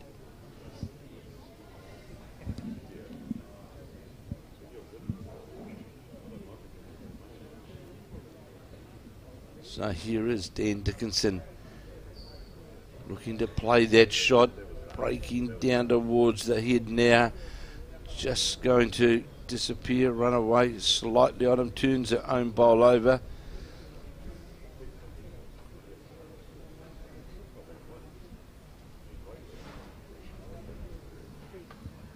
So it's important now, of course, as well for the Bradshaw combination that they get another bowl on the head. That'll be their main mission, to get another bowl there. And this bowl from Mike Bradshaw is going to be short and well under the head. And I wonder whether you might see, I just wonder whether it depends on what it looks like from the mat, of course, whether it's better for Dan Dickinson to try and drive that bowl off rather than try and play the half weight, and he's got. He's going with that weighted bowl, not the drive. I thought he was winding up for a drive for a moment there. Looking to attack the head, but he's missed everything. Well, I think now, at this point, you've tried 2 of those, what I would call palmy runners, as they used to be called by Peter Shaw, and you're better to drive it, try and get the bowl out. If not, you'll kill it. Another one Mike Bradshaw's not happy with. Turns his back on it, slaps his thigh. You can see why. He knew it wasn't good. They've got the next 3 shots on if they can get rid of the shot bowl. If they get rid of the shot bowl. Yeah. Hard shot to play. Going for another one, 3rd time lucky. He's going to need it to move. He's got to move now. And it is. Moving now. Moving now. Oh, what a bowl. It is 3rd time lucky for Dan Dickinson. And it is 3. And they have stopped the rot here, have the Dickinson-Tomset combination. It took a top quality bowl. He persisted with it. He missed the target the first couple of times. He executed the third time. And it's now 11-10. Mike Bradshaw and John Carruthers leading Dan Dickinson and Nicholas Tomset. But that was much needed for the Bay of Plenty combination, Kevin Nicklin. Absolutely. Just what we were talking about before, Brendan, about letting that number get away from you. And that was an exceptionally difficult shot to play, those run shots on greens at this speed. And you could see out of the hand of Dan Dickinson that that bowl was certainly on a better line than the others and just nestled into the shot bowl. And there would be a header, for example, where Mike Bradshaw would be very disappointed with his three bowls because they really were of no consequence in the hit at all, were they? But full marks Dan Dickinson, and has got them right back into the game now, 11-10. As we start the 14th of 18 ends. Yeah, that's why Mike Bradshaw, I think, was so disappointed, because he didn't do anything to make it difficult for Dan Dickinson. He gave Dan Dickinson 3 attempts at the same bowl because he was not able to change the picture at all. Now, touch it straight away. That's what you want, and that's the length they want. They want this longer length. It's I know for those watching it, it just seems like a game of bowls, so to speak, but there is a lot involved in getting to where your strengths are and where your comfort is on the green, and that by scoring then they can dictate the length. And Nicholas Tomset done his job straight away. I can let you know from the other semi-final as well. Looks like Lance Pascoe and Jamie Hill have taken charge, 14-6. So they scored the last 8 there because it was 6 apiece. So now 14-6. Lance Pascoe and Jamie Hill leading Pat Houlihan and Howard O'Donnell after 14 of the 18 ends. So they're an end ahead in the other semi-final. So here comes the second bowl of Nicholas Tomset. Arcing towards the head, going to fall underneath the line, be a metre short. And the idea here now for John Carruthers with this second bowl, get a close second shot, and then with your third bowl, get in behind the head and not like that. And this is the sort of the tentative half runny shot. Instead of trying to draw to get second shot, then get into the back, so as then Mike Bradshaw can attack the head. And we've spoken about effective versus ineffective bowls, Brenton, and unfortunately for Mike Bradshaw, that's an ineffective bowl that John Carruthers has come up with there.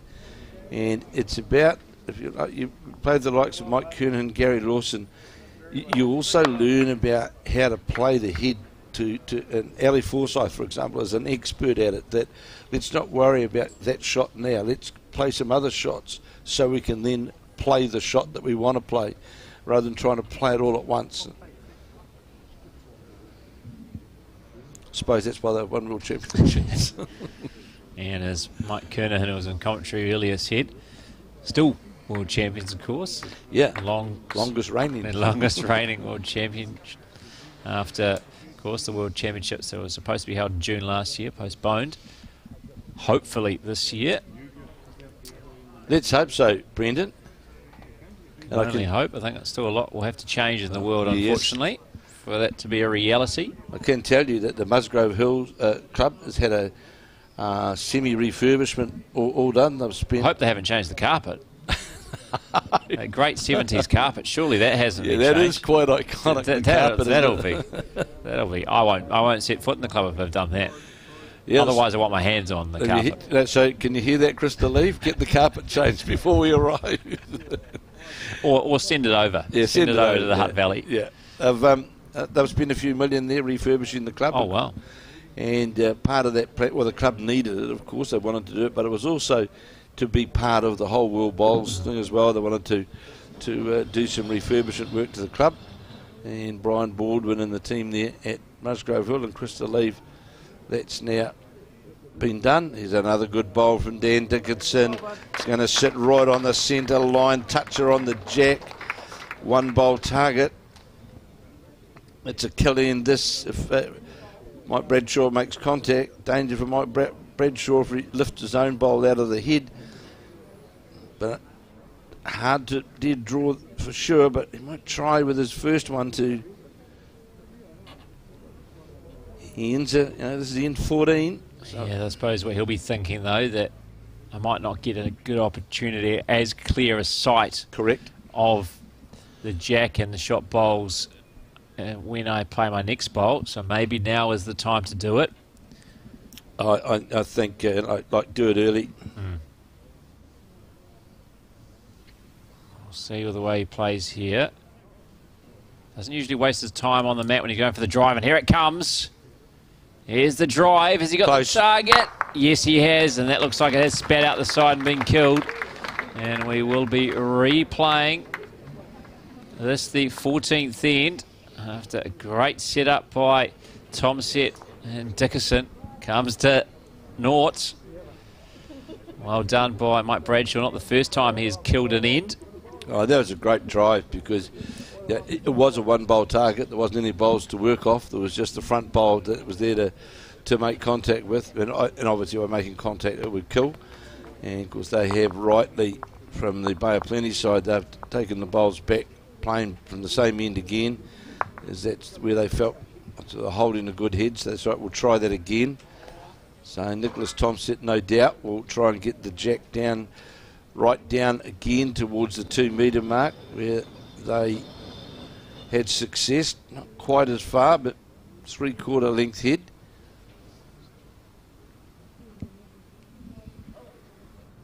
And we'll see how they go with this length. Nicholas Summerset, it was right on the money with his first bowl. And the first time they tried this 14th end. Interesting. We've seen Summerset change his hand now, coming down this way, where that feels more comfortable on that forehand side. Carruthers will come down on that same side now. What is his backhand?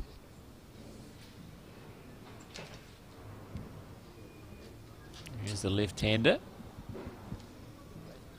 He's got the bolt under the line though, as did Summerset. That's going to nestle alongside that bowl almost, just inside. And it actually made its way back to the centre line, surprisingly. I thought that was going to come under. And I thought it was going to sit under that bowl as well. So Summerset now quickly into his work, trailing 11-10 after 13 of the 18 ends is the Bay of Plenty composite side.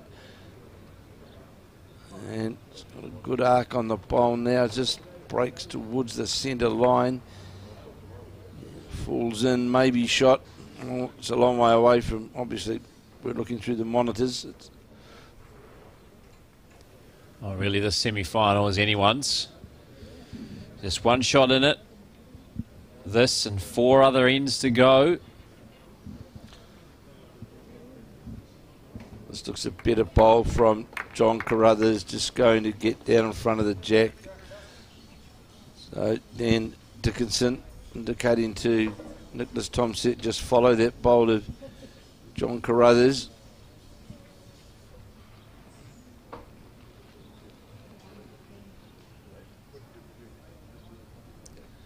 And in fact is going to pull up short, not what you wanted. And again now it's left at Brendan with a one-hand finish now with the backhand side closed up. Yeah, it's the forehand side for the right-hander, and for left-hander like John Carruthers, his backhand is the way they will play now. One side blocked. This is another good bowl from Carruthers, and that's making that line to the jack now for Dan Dickinson. It's a draw only. 3 pretty decent bowls. It could be they're holding 3 for the leads. Summerset's deepest bowl may just cut that to just 2. So very important in this now. 14th, as Brendan said, the Royal Oak side either holding 2 or 3. Dan Dickinson surveying it from the mat. Tall police prosecutor from the Tauranga Domain Club. It looks on the wide side out there. It's now starting to work back. How's the weight? Just not enough. Oh, he won't like that, Brenton, because that's really tacking that line up now. It's making it really hard, that draw line down there now. Yeah, it's going to provide plenty of nuisance value, that bowl, if he's to try and access the head, which Bradshaw and Carruthers are controlling. Looking to get around that short bowler Dickinson is Bradshaw, and he will. Yeah, Bradshaw can get around there. Now that should be a sighter now for Dan Dickinson to really. Now he's changing his hand, is he, to try and play down there with searching weight down through on that backhand. No, he's keeping with that draw. I think it's certainly possible to access. Well, if he follows the line of what Mike Bradshaw, narrow. Very narrow in that line, he's now got trouble. He's only got one bowl remaining, and holding all the shots at the moment are Bradshaw and Carruthers. Well, just a point here, Brenton, is what Dan Dickinson's got to think of is, forget about the shot. If he draws to the back bowl and behind that, if he draws to the darkest coloured bowl here, that would virtually give him second shot. If he could get just inside that bowl, he would literally get close enough to second shot. The psychological thing you're doing is trying to narrow your line down, trying to get to the shot, and that's very, very difficult.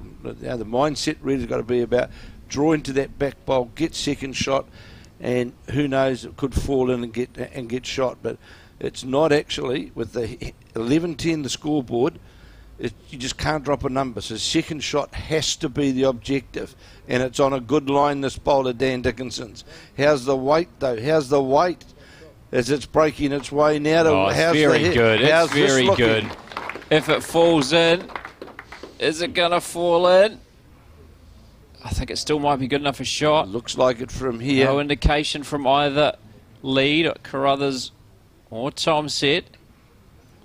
And quickly to work is Bradshaw, not mucking around. He clearly thinks it's shot. Didn't need to look. He's not far away either. Is he going to go through the gap? No, he finds his way through the gap. So I think that's one more for Summerset and Dickinson. And again, Dickinson with his third delivers. You were saying he needed to make sure he at least got second. Well, I think he's done one better than that.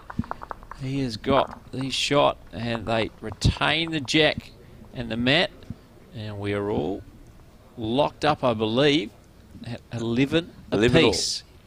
Yeah, it's about Brendan using, in situations like that, using that bowl as your sighting line, not the front of the head as your sighting line to where the jack is, because the minute you do that, the likelihood is you are going to go narrow. So make your sighting line to that back bowl where you know you've got a good chance of getting second shot. If you're perfect, like that bowl was, you may get the shot.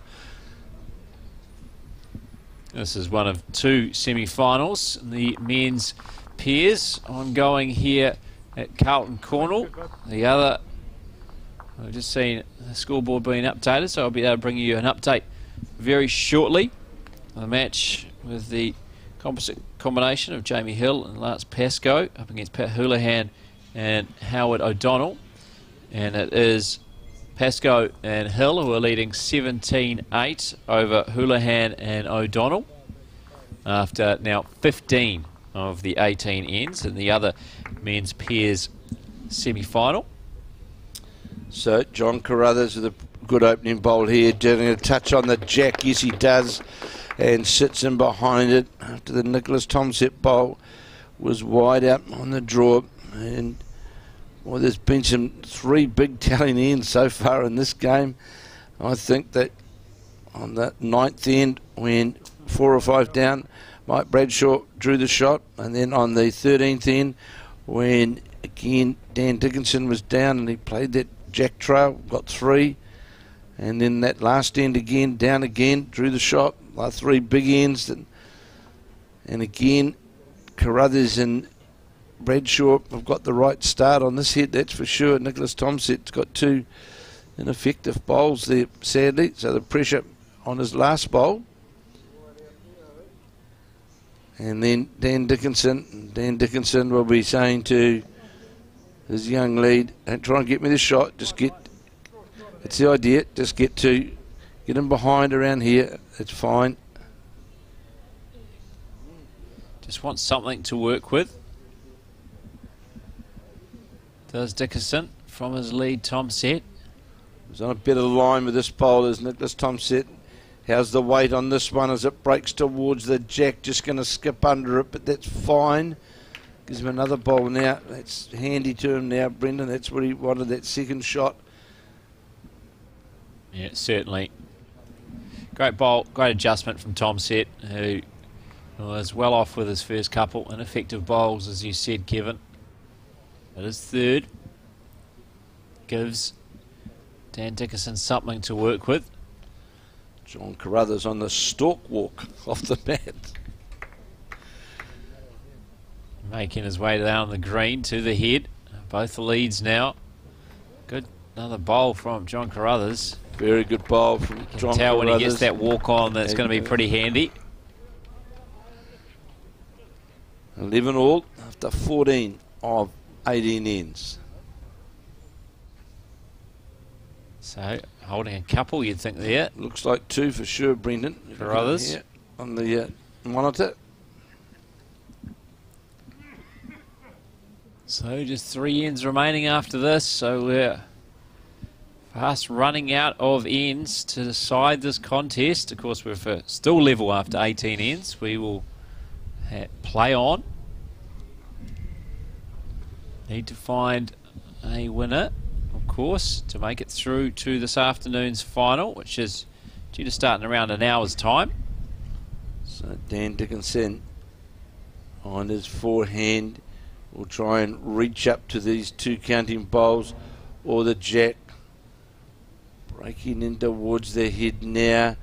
More than not, you're going to just skip, sits on the Summerset bowl and one of the Carruthers bowls.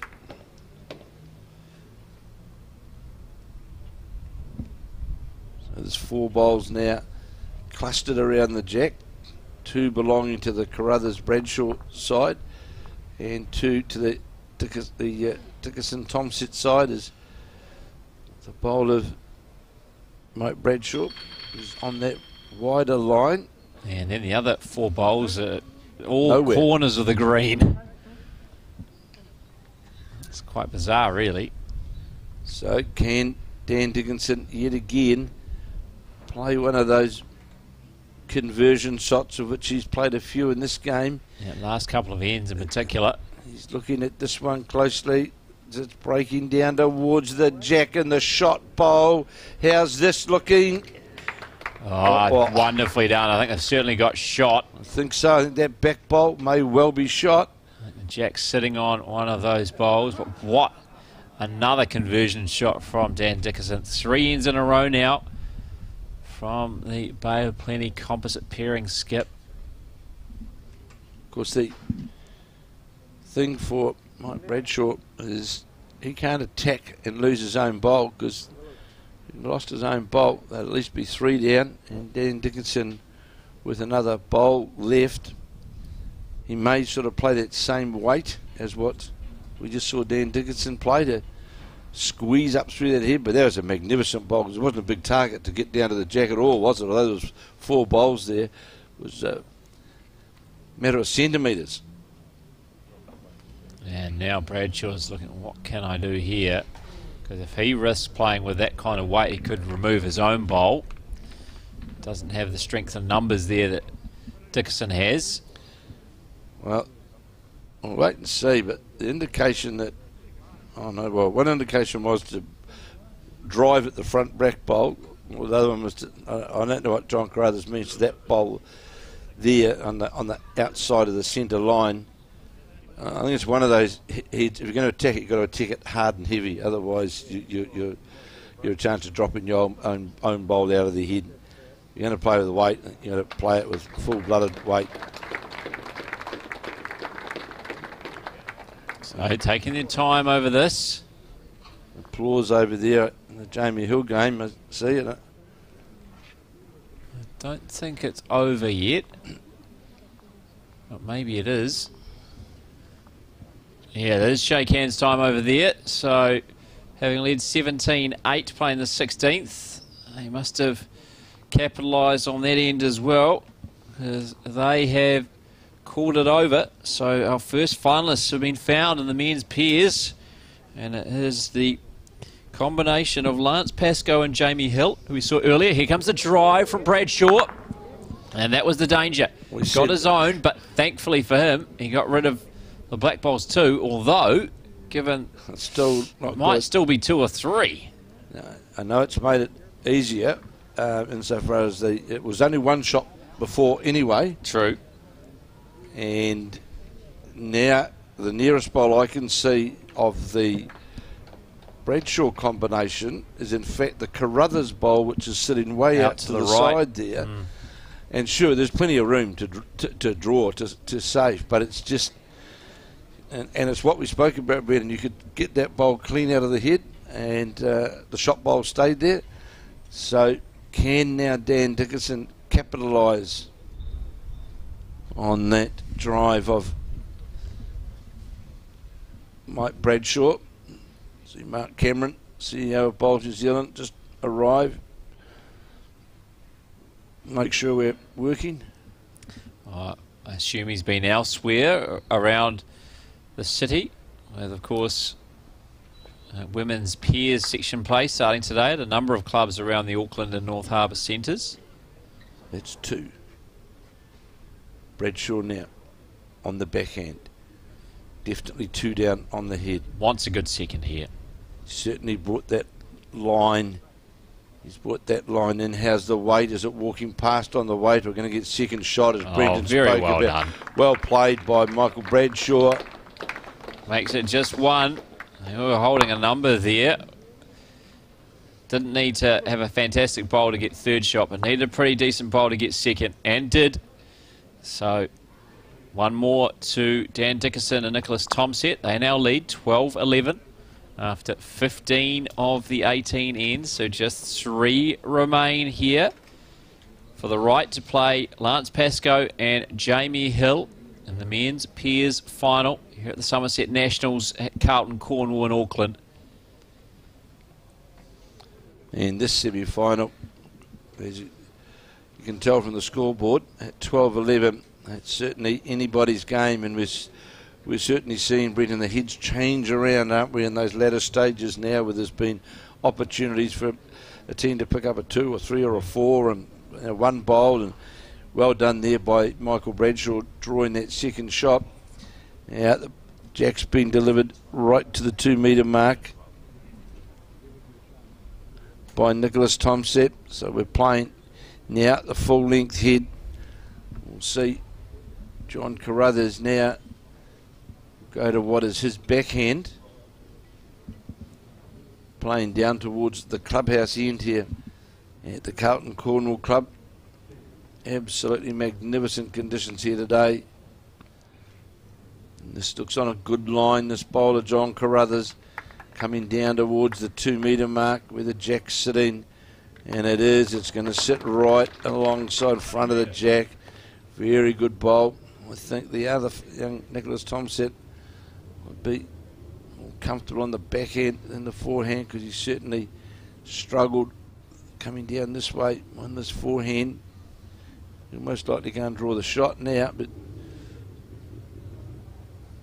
it's on a better line. It's going to fall short of the finish on the centre line. There's a good correction. Just needs a metre more of weight. Unfortunately, on that forehand side, there is the Carruthers bowl right in line to the jack now on that forehand. Carruthers definitely gone wider with this second bowl of John Carruthers. Asking a lot of that one. And as long as it stays up on the green, I won't be too concerned, because it's go to the back of the head. Any attacking play that might come about, it's to their advantage. So Nicholas Thomsett now needs to just improve slightly on that second bowl of his. And this is coming down towards the head now. This is on a pretty good line, this bowl. Is it just going to go past that of the shot bowl, down past the 2 metre mark with a wee bit of weight? That's fine. Yeah, It certainly is. Not a bad home at all. We talked about if there is any of that jack movement.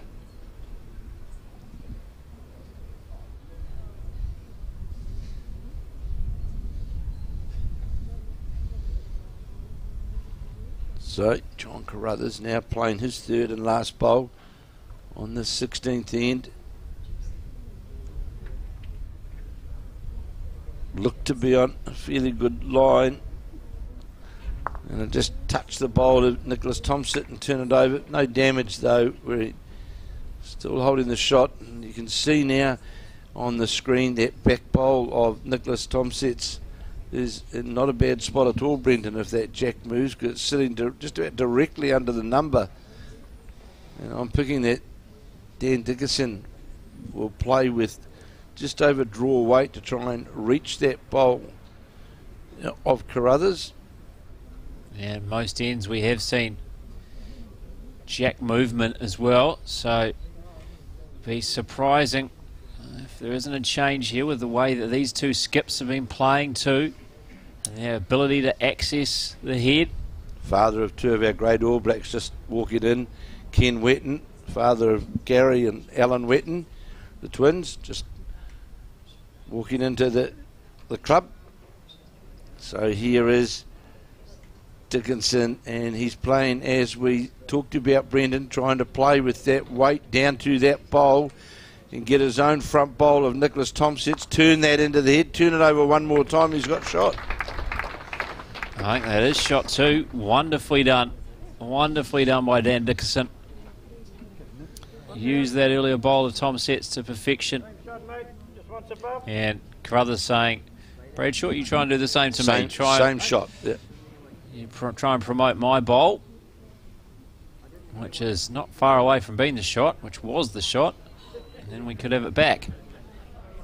And of course the advantage as well that Dan Dickinson has got now that he's played that magnificent conversion bowl again, that he does have the back bowl as well, that bowl of Nicholas Thomsett's, which is sitting down under the number. So here's now Michael Bradshaw on his forehand, will try and follow what Dan Dickinson has just done, and he might in fact get that bowl. He's not far away, and got their own bowl, got the Dickinson bowl, turned it onto the shot, and that makes it harder now, Brenton. And we'll see, I'm sure Dan Dickinson now will change his hand, will go nowhere near the head on that side for sure now, and try and draw down on what is his backhand to get to the 2 metre mark. But that first bowl that Dan Dickinson played, that was a perfectly judged bowl to get to those two front bowls, either one, to turn them in towards the head to the jack, and he did that with just perfect weight. And it certainly was, and because the jack's been moved back a tiny bit as well from where it once was, now there is actually a bit of room on this backhand side to try and draw a second for Dickinson. Well, if he's fortunate enough to draw virtually to the tee on that backhand side, it would just about count if he gets to that tee on the backhand side of the rink. Of course, we are playing on a full length head. The mat is right back, and in fact the jack is sitting right down on that 2 metre mark, which you can see there on the camera. And if we can get to that 2 metre tee mark, this isn't bad. This is close. This is very close. Have a look at this. Falls in. Have a look at this. It's not going to fall in, but that's good enough for a shot anyway. What a bowl from Dan Dickinson. Two absolute stunners. Superb bowls. Two bombs from Dickinson. Of course, Mike Bradshaw here needs to respond and play with weight, reaching weight, and I suppose what could happen, unfortunately, for Mike Bradshaw, it could just get the split onto those two bowls, and they just split apart, trying to get them to run directly into the head. But Dan Dickinson, two magnificent bowls. He's played some big bowls his last few ends, Brendan, hasn't he? Some real conversion bowls of class. He's replied to Mike Bradshaw in kind, hasn't he? Because Bradshaw himself came up with a number of big bowls. A lot more weight with this one, trying to get to the front bowls. He's going to get, in fact, Might only be one now. I'm not sure because he turned some bowls into the head. Nicholas Tomsett having a look. I think it's still two, actually, when you look at where the tee's sitting. Yeah, I think still holding a couple. Dickerson and Tomsett. A bowl each to play for the skips, Dickerson and Bradshaw. And Dickerson with Tomsett having a long look at the situation. The pace is going to slow down even further as we get to these last three ends because of how close this is. And this is a men's pairs semi-final international championships, Summerset Nationals here at Carlton Cornwall in Auckland. Big moment in this game. They can execute here, Dickerson and Tomsett. They might just pull clear and make it very difficult for Bradshaw and Carruthers. So Bradshaw has certainly got to play with, I would say, full drive weight to the two blue bowls that are out to the side. And going for cover now is Dan Dickinson, who has been on the ends 13, 14 and 15, but other ends as well, but 13, 14 and 15 and now 16 has been absolutely outstanding in the bowls that he's played, because remembering they were 11-7 behind at at end 12. They were 11-7 behind. So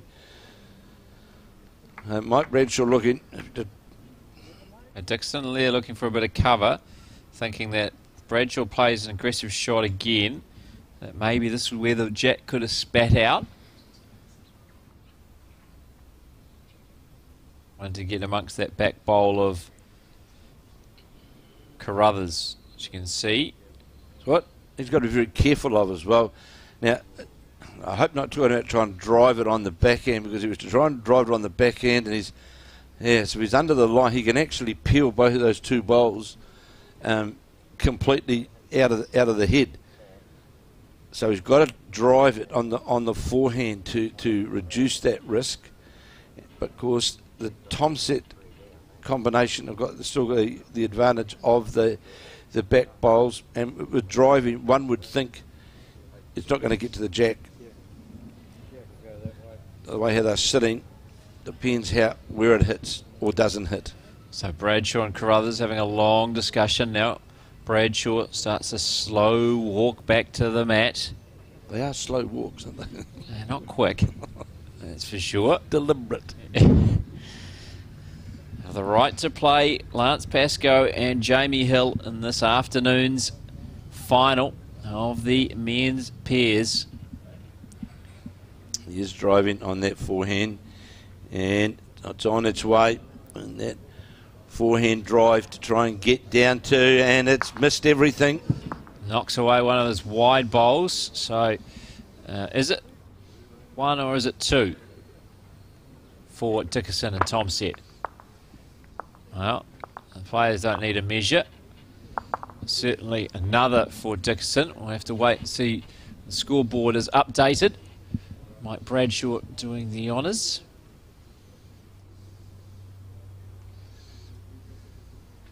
From our viewpoint, maybe would favour Dickerson to get a couple.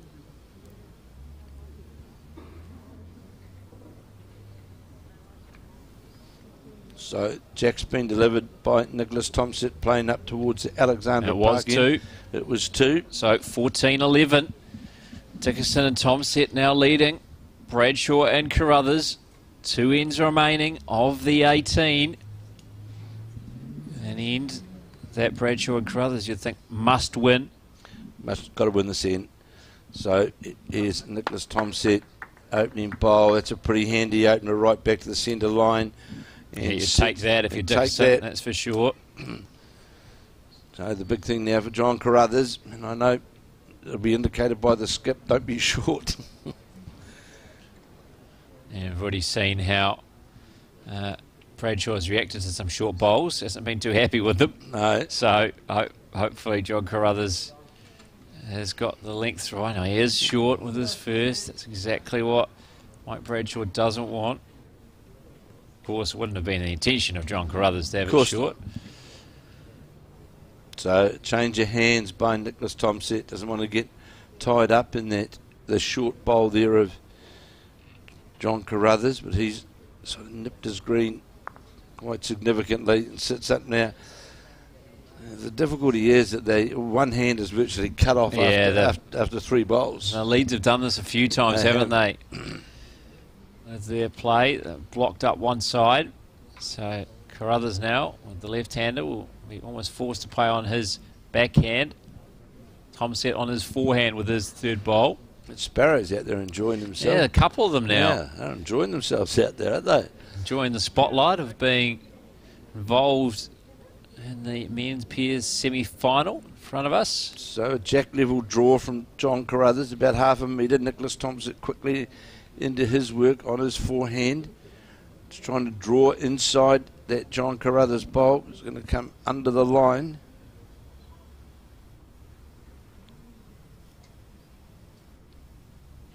Unfortunately for Summerset, that's sort of been the tail of his outing. Erratic. He's certainly had some very good bowls, but they certainly haven't been 3 consistent bowls. Most ends. No, well, been all over the clock. Tends to sort of, and it can happen. This might be a bit of luck for the Carruthers side. They got a feather off the front bowl. That also was running very narrow, that bowl. Yeah, he certainly got luck there, did Carruthers. That might be enough for a shot, you know. It's our danger that you try and steer your bowl under the line rather than, if you watch, Taylor Bruce is a classic case of watching where you don't get under the line. You make sure that you don't steer the bowl under the line. You let the bowl get out to the line rather than trying to get inside. Just like golf, if you know very well, if you don't get that swing smooth, it's not going to go where you want it to go. So Dan Dickinson on the mat, being very impressive. Very impressive the last few ends for sure. Down on the head, leading 14-11. It's on a good line. It's on a good line. They're going to get past and get shot. If it fell in, it might have.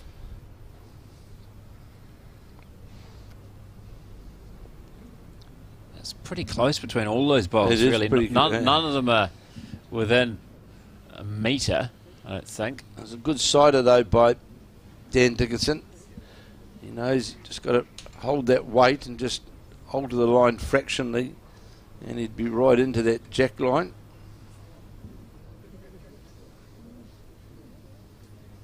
Penultimate end of this men's pairs semi-final. Summerset National singles and pairs at the Carlton Cornwall Club in Auckland. Beautiful conditions, good crowd in attendance for what's been some very hotly contested bowls between these two combinations. How far is this bowl going to run under the line? Mike Bradshaw, certainly that won't be in the count. Well, might have had a reasonably good weight, but cut under the line. Just a slight adjustment here for Dan Dickinson, and he'd certainly have shot.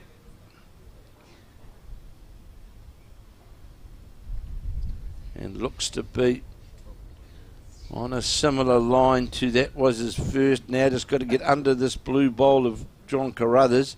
Not going to. He's going to tip it in around the corner. That could make shot. Yeah, that'll work. Doing it that way.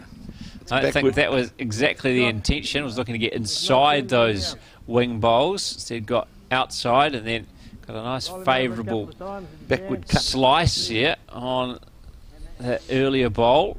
His first. Now to hold shot, that's for sure. Bradshaw taking his time on the mat. You've been watching all day here on Sky Sport Next. You'll certainly note the change of pace in this game. On the drive to the shot bowl is Michael Bradshaw, and he's going to go by, get nothing. He's unable to convert this time. He's going to get one more opportunity though, Bradshaw. And he has converted a number of times with these weighted shots, be it killing an end or grabbing an end for his Royal Oak pairing. Dickinson and Summerset out of Bay of Plenty. Dickinson,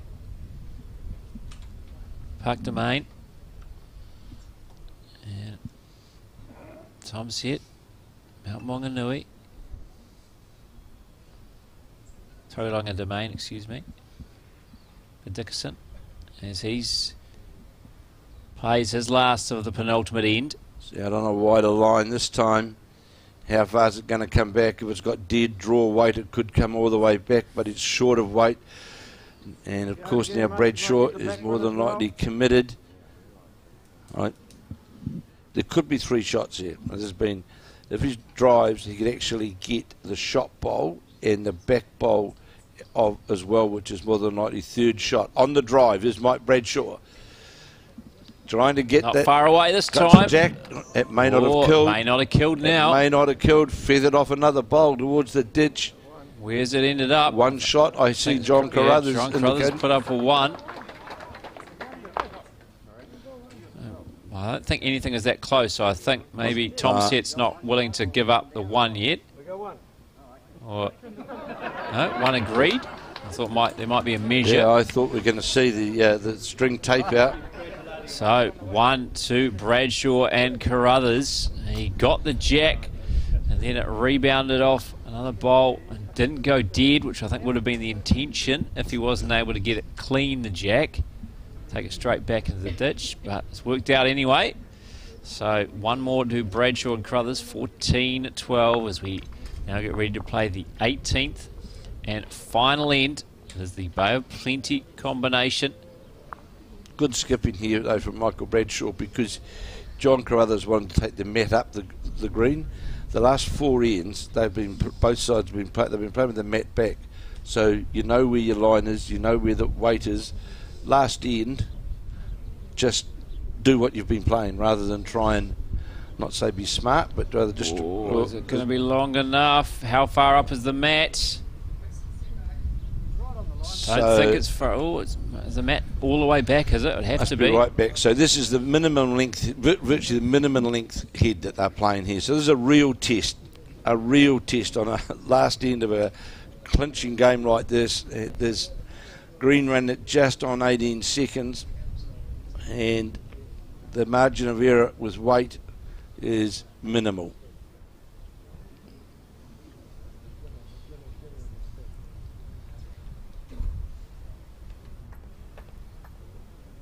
So John Carruthers is not a bad start. Good opener. It's going to run by the jack.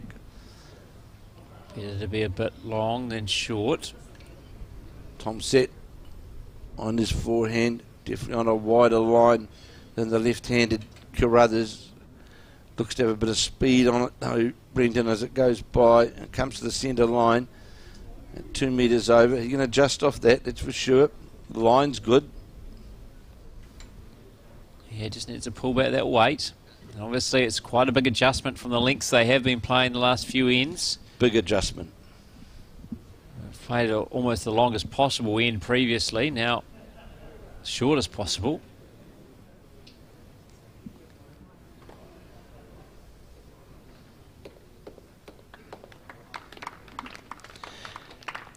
Another good bowl from Carruthers. And for the Dan Dickinson side, although they're down on the head, that's actually not all bad, because it does give you a really good sighter of where that line and where you've got to try and draw to. As we see Nicholas Tomset now, looks as though that's going to just drift around the Carruthers bowl, but has it got the bit heavy? Not really that much heavy. It's only half it's a a pretty metre. good bowl. It's a pretty good bowl, and the length line that is they're perfect. playing. Just a metre too much weight. Not bad at all. Good response from his first. Good correction. And just has to capitalise with his third, does Tomset really. Learn from that previous one. This is well played by Carruthers. This is very well played by Carruthers. Lovely touch up and trailing it towards his first bowl. Good 3 bowls really for Carruthers on a crunch final end. Very good. Of a 3 bowls. semi-final. National semi-final nonetheless. Yeah, Nicholas Tomset staying on that hand. Just bringing the line in fractionally as the jack has been moved. See where that bowl comes to in but a moment. The Tomset bowls are going to give enough for...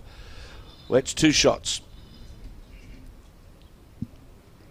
And 3 to come from Dan Dickinson, 3 to come from Mike Bradshaw.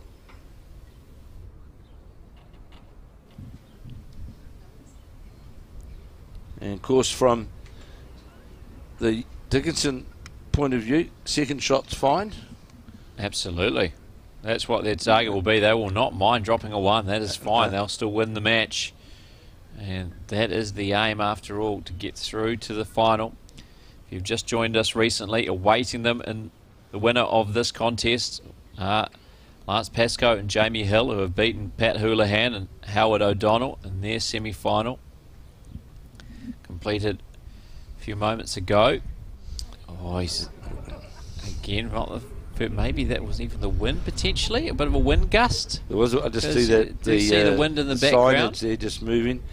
Now, I think we'll also see Dan Dickinson also playing on that backhand, because there's a bowl to sit on there over the head. That bowl of John Carruthers. And it's certainly now a good backhand sider for second shot.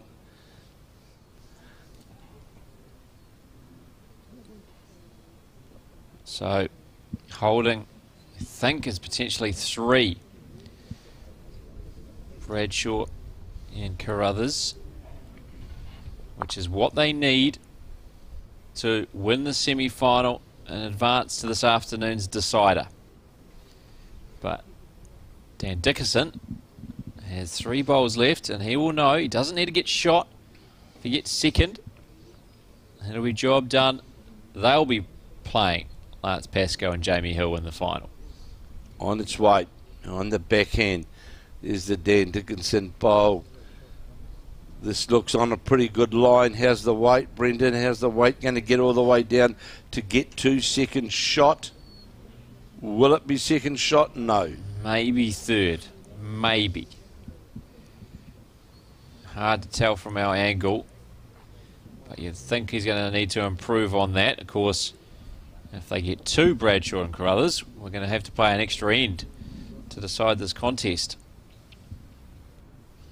So here's now Mike Bradshaw on his backhand, definitely holding on this, the last end. This looks a good bowl of Bradshaw's as it breaks towards the head, and that will certainly count. Wow, now it's all on Dan Dickinson. Has to play 2 big bowls, and he's played some big ones already in this contest. On the backhand, on the mat, it's on its way. I question the weight, Brendan, on that one. Yeah, it certainly doesn't look like it's got the weight, so now it's all going to rest on his last bowl. The last bowl of the 18 ends. So, Bradshaw certainly won't want to try and sit right on top of the jack, I wouldn't think. Going to have a look at it now as well as Dan Dickinson. And why wouldn't you? Again, on that good line is Mike Bradshaw. Misses a good bowl as well. It's going to go by, but that's still a good home there. And the head belongs to the Royal Oak combination at this point in time. I think that's at least 3. Potentially 4. Well, and it doesn't really matter if it's 3 or 4. It's just, I know it's easy to say sitting here, but it's one of those things where second shot is, you know, the game to play for, not the shot. If you get the shot, it's a bonus. And I'm just wondering whether he's looking at driving. Well, it's a hard target to drive it as well, because you don't know where bowls are actually going to go. Only has 1 chance as well, 1 bowl. And let's be honest, it is exceptionally hard to dare draw the shot on that short, on that very short length head. It's a very, very big challenge.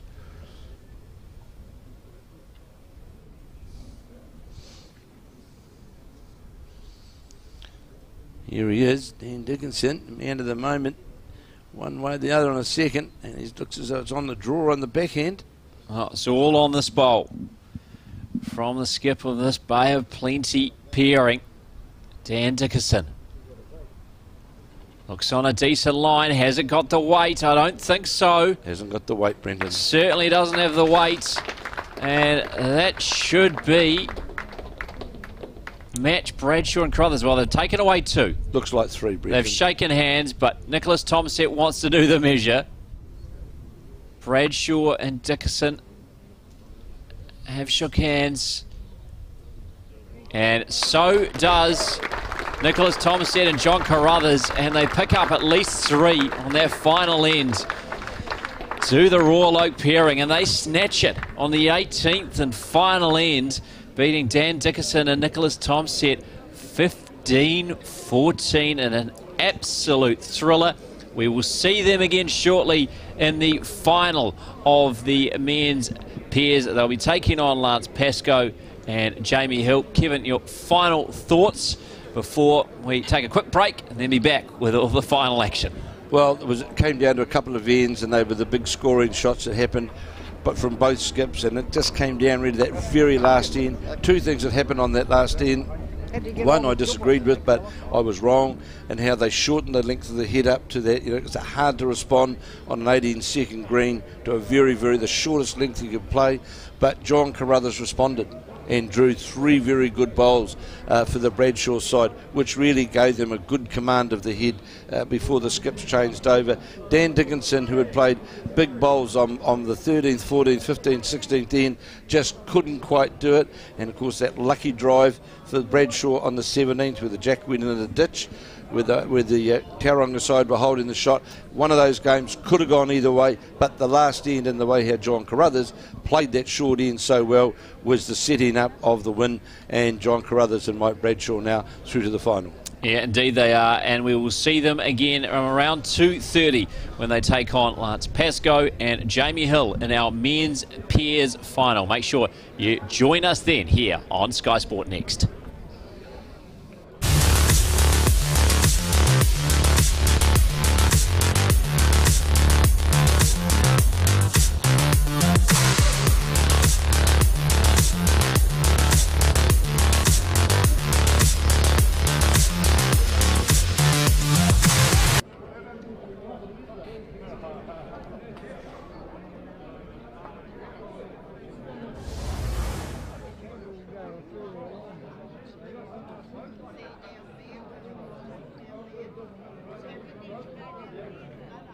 Camera's going to go down.